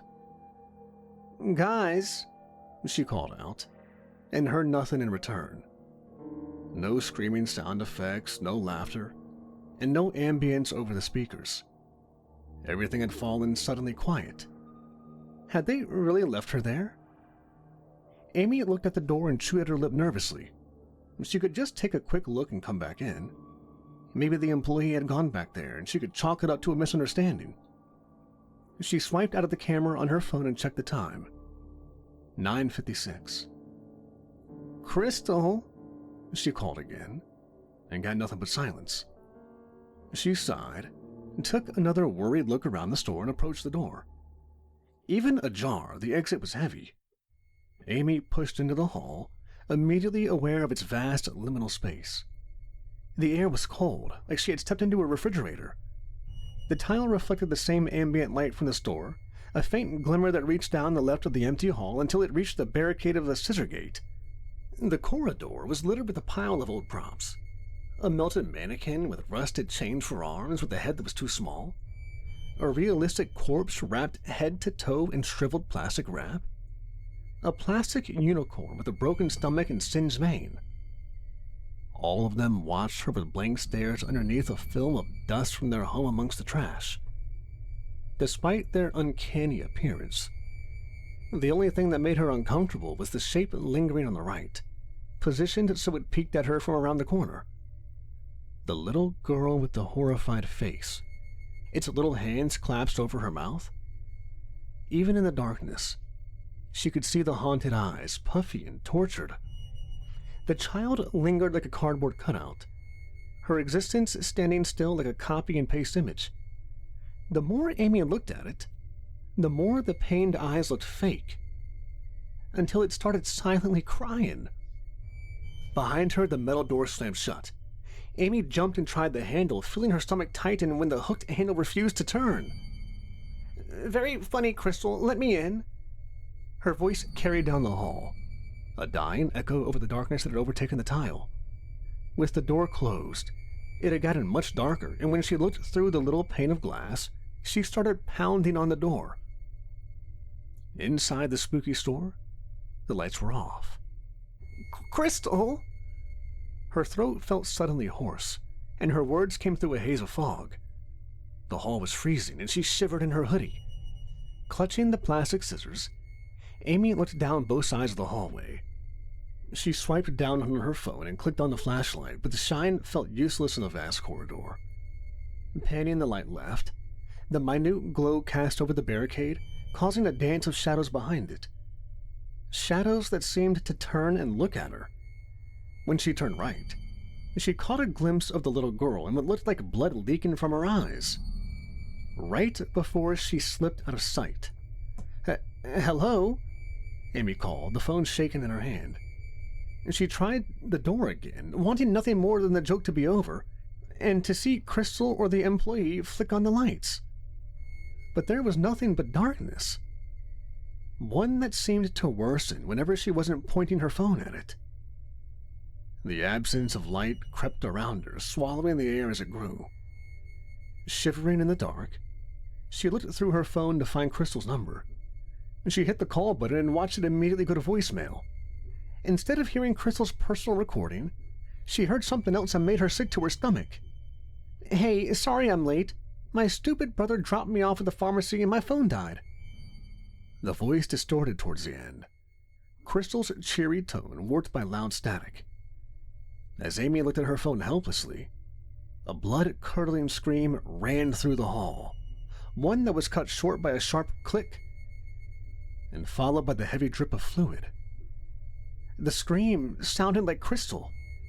Amy aimed her phone in the direction of it, her fingers wrapping tight around the plastic shears at her side. She saw nothing but the pale glow over the stretch of tile, the length of hall that seemed to shorten the longer she looked at it. Amy's lip quivered and her eyes welled as the realization settled in. The void closing in around her until there was nothing else to do but to go down the corridor. Her shoes squeaked on the tile as she started walking, heading in the direction of the scream. The light from her phone weakened the closer she got, and she found herself moving quicker because of it. By the time she made it to the corner, she discovered the sounds of her shoes and the huff of her own breathing had faded away, replaced by the loud chorus of what sounded like sobs. Children's sobs. As the light withered away, Amy stood at the edge of the corner, unable to bring herself to round it. She could hear breathing, a deep, bestial groan accompanied by a heavy beating heart. She could feel it through the wall, a heavy thump-thump that vibrated through the soles of her shoes.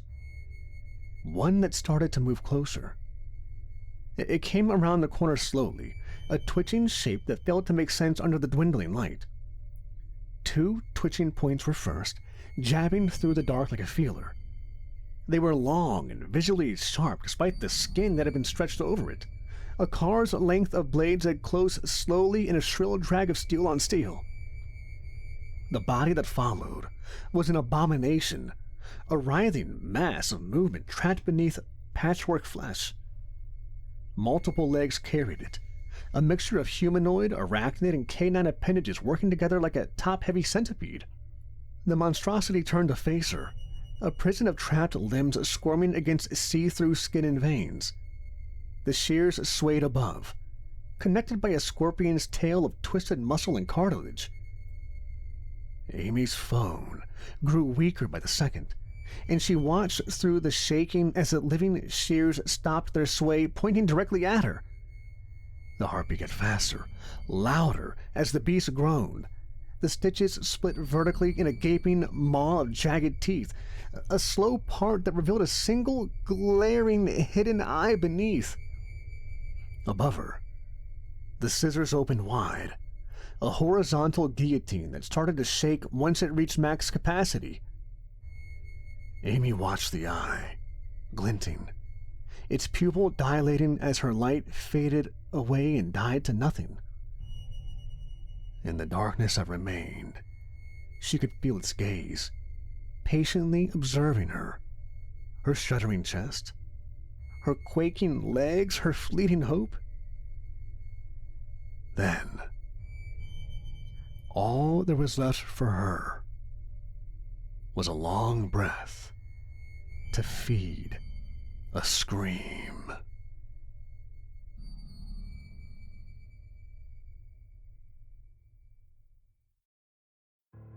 Jerry almost drives over the curb when he spots the new store. Night market? Since when? It wasn't here last week, I say. The strip mall looks half dead. Nail salon closed, tax office dark. Empty space with a paper sign that reads open late. Aaron leans forward from the back seat. We're already late for the party. Can we just pick something fast? Jerry grins. Come on, we need costumes. Problem solved. We pile out of the car. The air smells like rain and asphalt. The store's banner flaps above the door. Try before you buy. Inside, the bell makes a deep, strange tone. The place is packed. Rows of costumes, masks, props, and fog machines hissing quietly. The air smells of dust and plastic. A clerk stands behind the counter, thin, quiet, face hard to read. He taps a brass bell. Try before you buy, he says, and walks through a beaded curtain in the back. Creepy, but cool, Jerry mutters. We spread out. Aaron heads straight for the far aisles while Jerry picks up some rubber swords. I drift between them, checking out fake blood and zombie makeup. Hey, this section's different. The sign above her reads, Aisle 5, Authentic. The floor is carpeted, the lighting softer. Costumes here look older, stitched by hand, not made of cheap polyester. Erin runs her hands along a cream-colored clown suit. It looks antique. The fabric is heavy, the diamonds faded. Tin buttons glint under the lights. This one's cool. Creepy. Clowns are nightmares. It's classy, Erin replies. Old school. She lifts the matching hat, a tall comb with a single red palm. I'm trying it on. Don't, you'll summon Pennywise or something, Jerry says. Erin disappears behind the changing curtain and Jerry pokes through the nearby rack muttering. I glance at a mirror on the end cap. The reflection seems a second off, like the glass can't quite keep up. Ready? Erin says. She pulls the curtain open. The suit fits perfectly. It looks tailored to her, every seam neat. The cream color makes her hair darker and her skin bright. She holds up the hat. What do you think? Still creepy. Try before you buy, Erin mocks and puts the hat on. The store seems to go quiet. The hum of lights drop lower. Erin frowns. Did the lights flicker? I look up. They seem normal, She looks past me down the aisle. Her expression changes. Okay, not funny. What? There's a guy standing there. We both turn, and the aisle's empty. He's tall, trench coat, wet at the bottom. Jerry squints. Is seeing reflections, decorations or something? I'm not. She grips the hat. He's staring right at me. The brass bell rings at the counter. None of us are near it. Aaron jumps. There! He moved. I look again. Still nothing. But the aisle feels longer, the air colder. The mirror at the end has fogged slightly. My reflection looks a second behind. You okay? Yeah, just felt weird. She reaches up to take the hat off and freezes. It's stuck. What do you mean? The fabric's caught in my hair or something. She pulls again and winces. Ow, no, it's actually stuck. Let me see, I say. I grab the edge of the hat. The fabric's warm, almost damp. It doesn't move. It feels like it's glued. Maybe it's static, Jerry says. He tries to joke, but his voice is thin. You charge for alterations? The bell rings again, once long and heavy. Aaron flinches. He's closer. There's no one there. She takes a shaky breath. I swear, he's standing at the end of the aisle. Jerry looks uneasy now. Let's just go. We start toward the front. The store feels off, like the layout's changed. The counter seems farther away. The mirrors along the walls catch us in odd angles. My stomach twists. Aaron stumbles. He's behind me. I glance back. Nothing. It's fine. Let's just... A low scraping sound drags along the floor like someone pulling a wet coat. The bell rings again. I don't even see the counter anymore. The aisles seem to stretch. Aaron grabs my arm, trembling. Please, don't let it touch me. Jerry grabs her other arm. We're leaving. The exit's gone. The front of the store is just more aisles, endless rows of costumes. The fluorescent lights buzz louder like angry bees. It's right there. I look where she's pointing, but we don't see anything. But the fog from the machines thickens near the floor, moving like it's alive. My chest feels tight. Back. Maybe we'll find a back exit through the storage room or something. We turn. The employees-only door stands half open. Aaron sprints toward it, nearly tripping on the rug. We push through into the cold, dim back room, concrete floor, stacks of boxes, a single red exit sign glowing. Aaron presses her back to the wall, shaken. It's still here. The lights flicker once. I glance at the door. The shadows shift underneath it, like feet moving on the other side. Jerry's voice cracks. Maybe it's just a customer. No one followed us in, and this place was empty, I say. The bell rings again. Aaron closes her eyes. It's closer. And I realize the sound isn't coming from the front anymore. It's coming from inside the stock room. The bell's tone hangs in the room. Aaron keeps her hands close to the hat. It's in here. I can feel it. Maybe it's a sensor or some haunted house gimmick. I peek through the glass in the door. The store looks normal, but the light is flatter and dull. Let's go. We step back into the aisles. I don't like this. Aaron glances over her shoulder. He's still here. She points down aisle 5. End of the aisle, trench coat, wet. I see nothing, but the air feels different. Aaron's grip tightens around my arm. He moved. It's nerves, Aaron. Don't say that. He's watching me. The mirrors shimmer. In one, Aaron's reflection turns its head toward the aisle behind us, even though she's looking forward. I don't tell her. Take off the hat, now. She tries. It's stuck. I grab the brim. The fabric's warm, pulsing faintly. I pull harder, but it doesn't budge. Jerry leans closer. What was that? It moved. Aaron's voice is small. It's whispering my name. In your head? Yes, it sounds like you.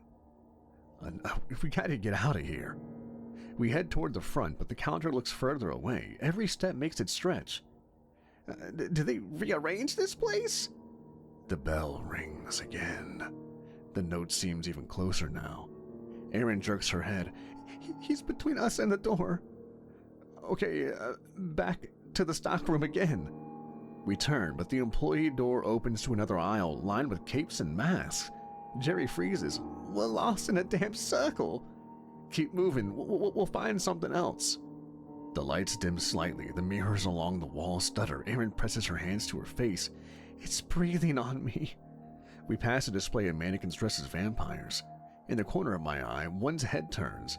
When I look again, it hasn't moved. This place is freaking me out, man. Don't talk. It's listening. What?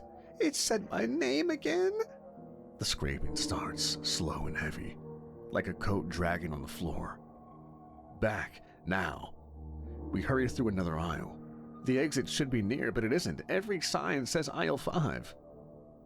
It's a looping, man. This place has turned into some kind of devil's labyrinth. It's closer. The next hallway has a door with a red exit sign. Jerry pushes, but it doesn't open. I throw my shoulder into it, and something soft presses back from the other side. It's blocked. The scraping sound moves down the hall toward us, slow and steady.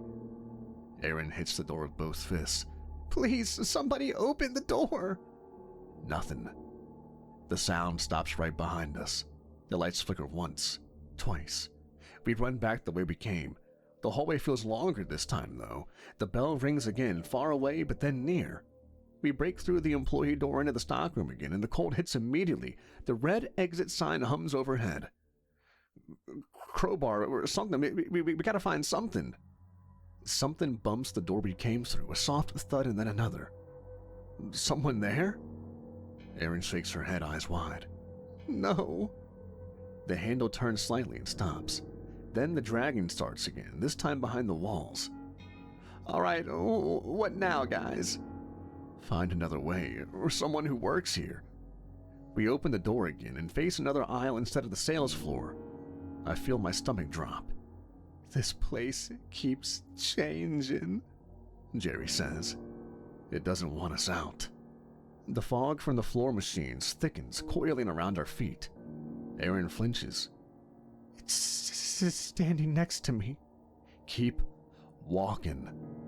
We move through the aisles. I look at Aaron's hair. A red ring is starting to form around the hat.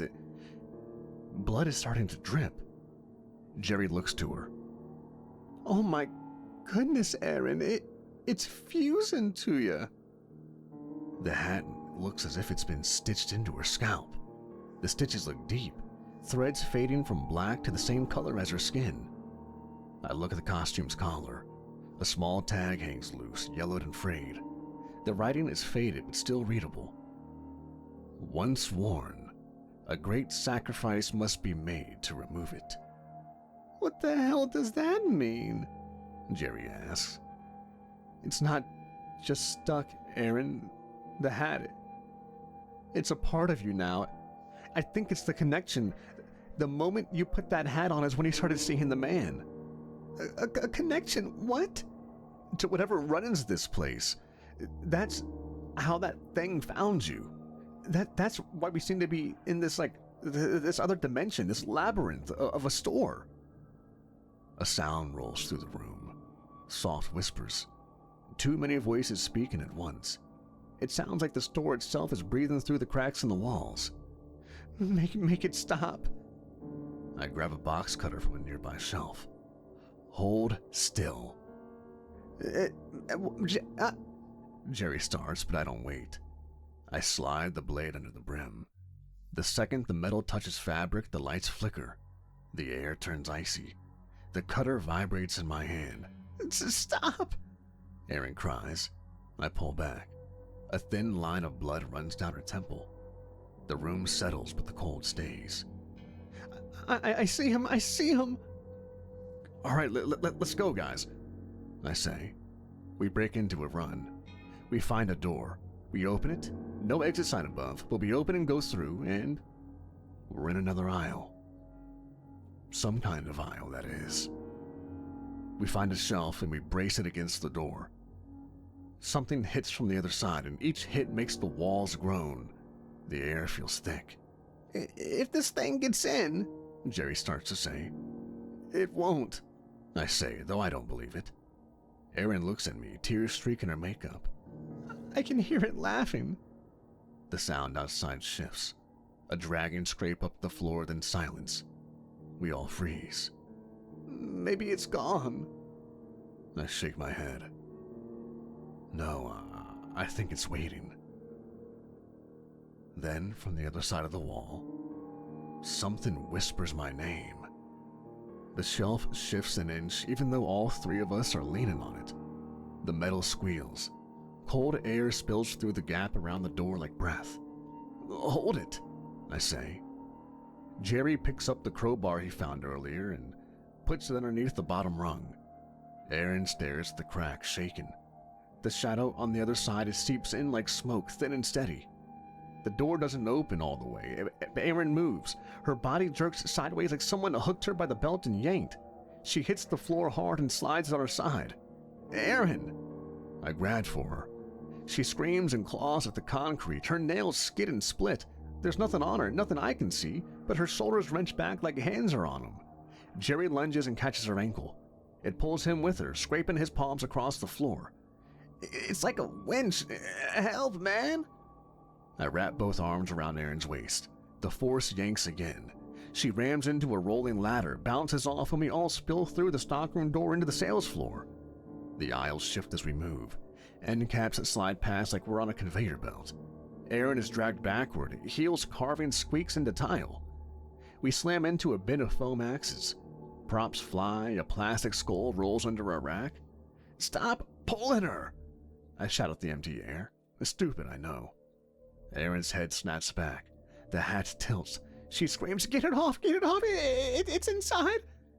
Her voice breaks into a low, harsh sound that isn't hers. We're pulled into aisle 5. The authentic sign hangs crooked, swinging like it knows we're coming. Mannequins line the end cap. Old suits, veils, a clown suit like Erin's on a headless torso. Its empty neck faces her like a target. Not there, anywhere but there, Jerry says. The figure shows itself in pieces. First a long coat flapping at knee-height, dripping at the hem. Then an arm that's too long, wet, clinging to it. Then a face that doesn't settle, features sliding like they haven't been chosen yet. It flickers at the edge of my sight, half-colored in. I see it, Jerry says. It's in the hat. It's clawing through. It's taking over. I get an arm around her shoulders and try the brim again. The fabric throbs under my fingers. I jam the box cutter under the edge and push. The blade hits something hard, sharp, and skips and snaps clean in half. The broken piece zings off into the aisle. The force dragging her jerks left, then right, then straight back. We skid on the rug in aisle 5. Erin squeezes her eyes shut. Don't close them, stay with me. The tag, it said a great sacrifice. The whisper comes from everywhere and nowhere, right in our ears. Let me in and it will stop. The voice isn't a voice. It's something else. Erin starts to sob and shakes her head. No! Jesse tries to wedge the crowbar under the brim. The metal heats under his hands. He swears and drops it. Only way is the hat. We have to destroy it. She reaches for her jacket pocket. Her hand fumbles, finds the lighter she always carries. Her fingers shake so hard she nearly drops it. She looks at me, terror and something else in her face. Erin! She flicks the wheel. The lighter sparks, then catches. Wait! I start, but the hat lunges like it heard me, pressing into her scalp. The force yanks her a foot across the floor. Her eyes roll. I see the choice pass across her face. She shoves the flame into the brim. It takes instantly. Not like cloth, but like dry weed. Fire runs along this ditched edge at a bright ring and climbs. The heat hits my face. The smell is hair and adhesive and skin. Erin screams, high and raw. She tries to pull back, but the hat holds. The flame bites into her hair and flares. Jerry and I both drop our jackets on her head, trying to smother it, but the air over her ripples and pushes our hands away like a barrier. The figure reels. The coat twists around nothing. Its face caves and swells, losing what little shape it had. The sound it makes is a wet roar that shakes the racks. Light bulbs pop down the aisle. "Hold her!" I yell. I get behind Erin and wrap my arms around her chest, pinning her elbows so she doesn't claw at the fire and tear herself open worse. She thrashes hard. My teeth clack together. The heat burns my forearms. "Get some water." "There's nothing. Get water from where?" Jerry says, looking wild. The fire eats into the hat, finds whatever is living inside it and surges. The red palm blackens and drops, a cold that hisses on the rug. Fire races through Erin's hair. She screams again and again until the sound breaks and goes hoarse, and the smell of burning flesh and hair fills my nostrils. The figure staggers backward as if a rope were cut. The dragon on her body stops for a beat, then tries to resume, but it has less hold now. Erin rips the lighter away and slaps at her head through our jackets, smothering where she can. I press cloth against flame and skin and smell fabric melt. The hat collapses inward, a burned cone sinking on itself. The stitches pop with small snaps. A rush of cold air blasts us in the face hard enough to sting our eyes. The figure howls and blows apart into a spread of dark vapor that disappears into the mirrors and under the racks and then nowhere. The temperature drops 10 degrees in a blink. Erin sags to her knees. The hat is ash. She's panting, eyes unfocused. The edges of her hair are burned to curls. Her scalp is red and blistered and burned. "Did it stop?" she says as she stares at me through smoke and tears. I listen.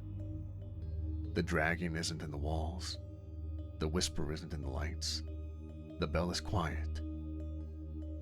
"I think so." The lights go wild, strobing hard enough to hurt. And then they stop. And we find ourselves back in the original store. No longer a labyrinth of unknown tunnels constantly twisting and turning and going back in on itself, aisle after aisle, stockroom after stockroom. "Help me up," Erin says. The fire alarm goes off. The sprinklers go. Erin feels a moment of reprieve from the pain on her head. We both lift her carefully. She sways but doesn't fall. The aisle looks normal again. The authentic sign hangs straight. The employee of the store walks out of the back room. "What the hell is going on, y'all?" "Call 911, I yell. After a while, they get there. We walk out to the parking lot. The night air hits cold and sharp. Police cars, an ambulance, a fire truck, they all block the strip mall entrance. Their lights paint the wet pavement red and blue. I watch them load Erin into the ambulance. She catches my eye once and manages a weak nod. Then the doors close. Boy, do we have some explaining to do. Hours later, after statements and too many questions I can't answer, I drive home. The smell of smoke clings to everything. That and the smell of burnt flesh. My clothes, my hands, my hair. My arm stings where the heat got me. When I pass the strip mall again, the night market's windows are papered over. The sign outside says for lease. The parking lot is empty, no lights inside, no sound. It looks like it was never open. Another week goes by and I still see flashes of it. Mirrors flickering in my peripheral vision. Aisles that feel too long in grocery stores. I tell myself it's shock, that I don't believe it. Driving home one night, I stop for gas in another part of town. There's a new strip mall across the street. A banner hangs over a dark storefront, red letters catching the headlights. Night market. Try before you buy. The lights inside are off, but there's movement. Shapes being set up, racks being filled. Someone adjusting displays. I lean on the steering wheel, staring. But before I pull all the way off, I swear I could have seen a man in a long trench coat staring at me. Some stores close when you're done. Night market closes when it's fed.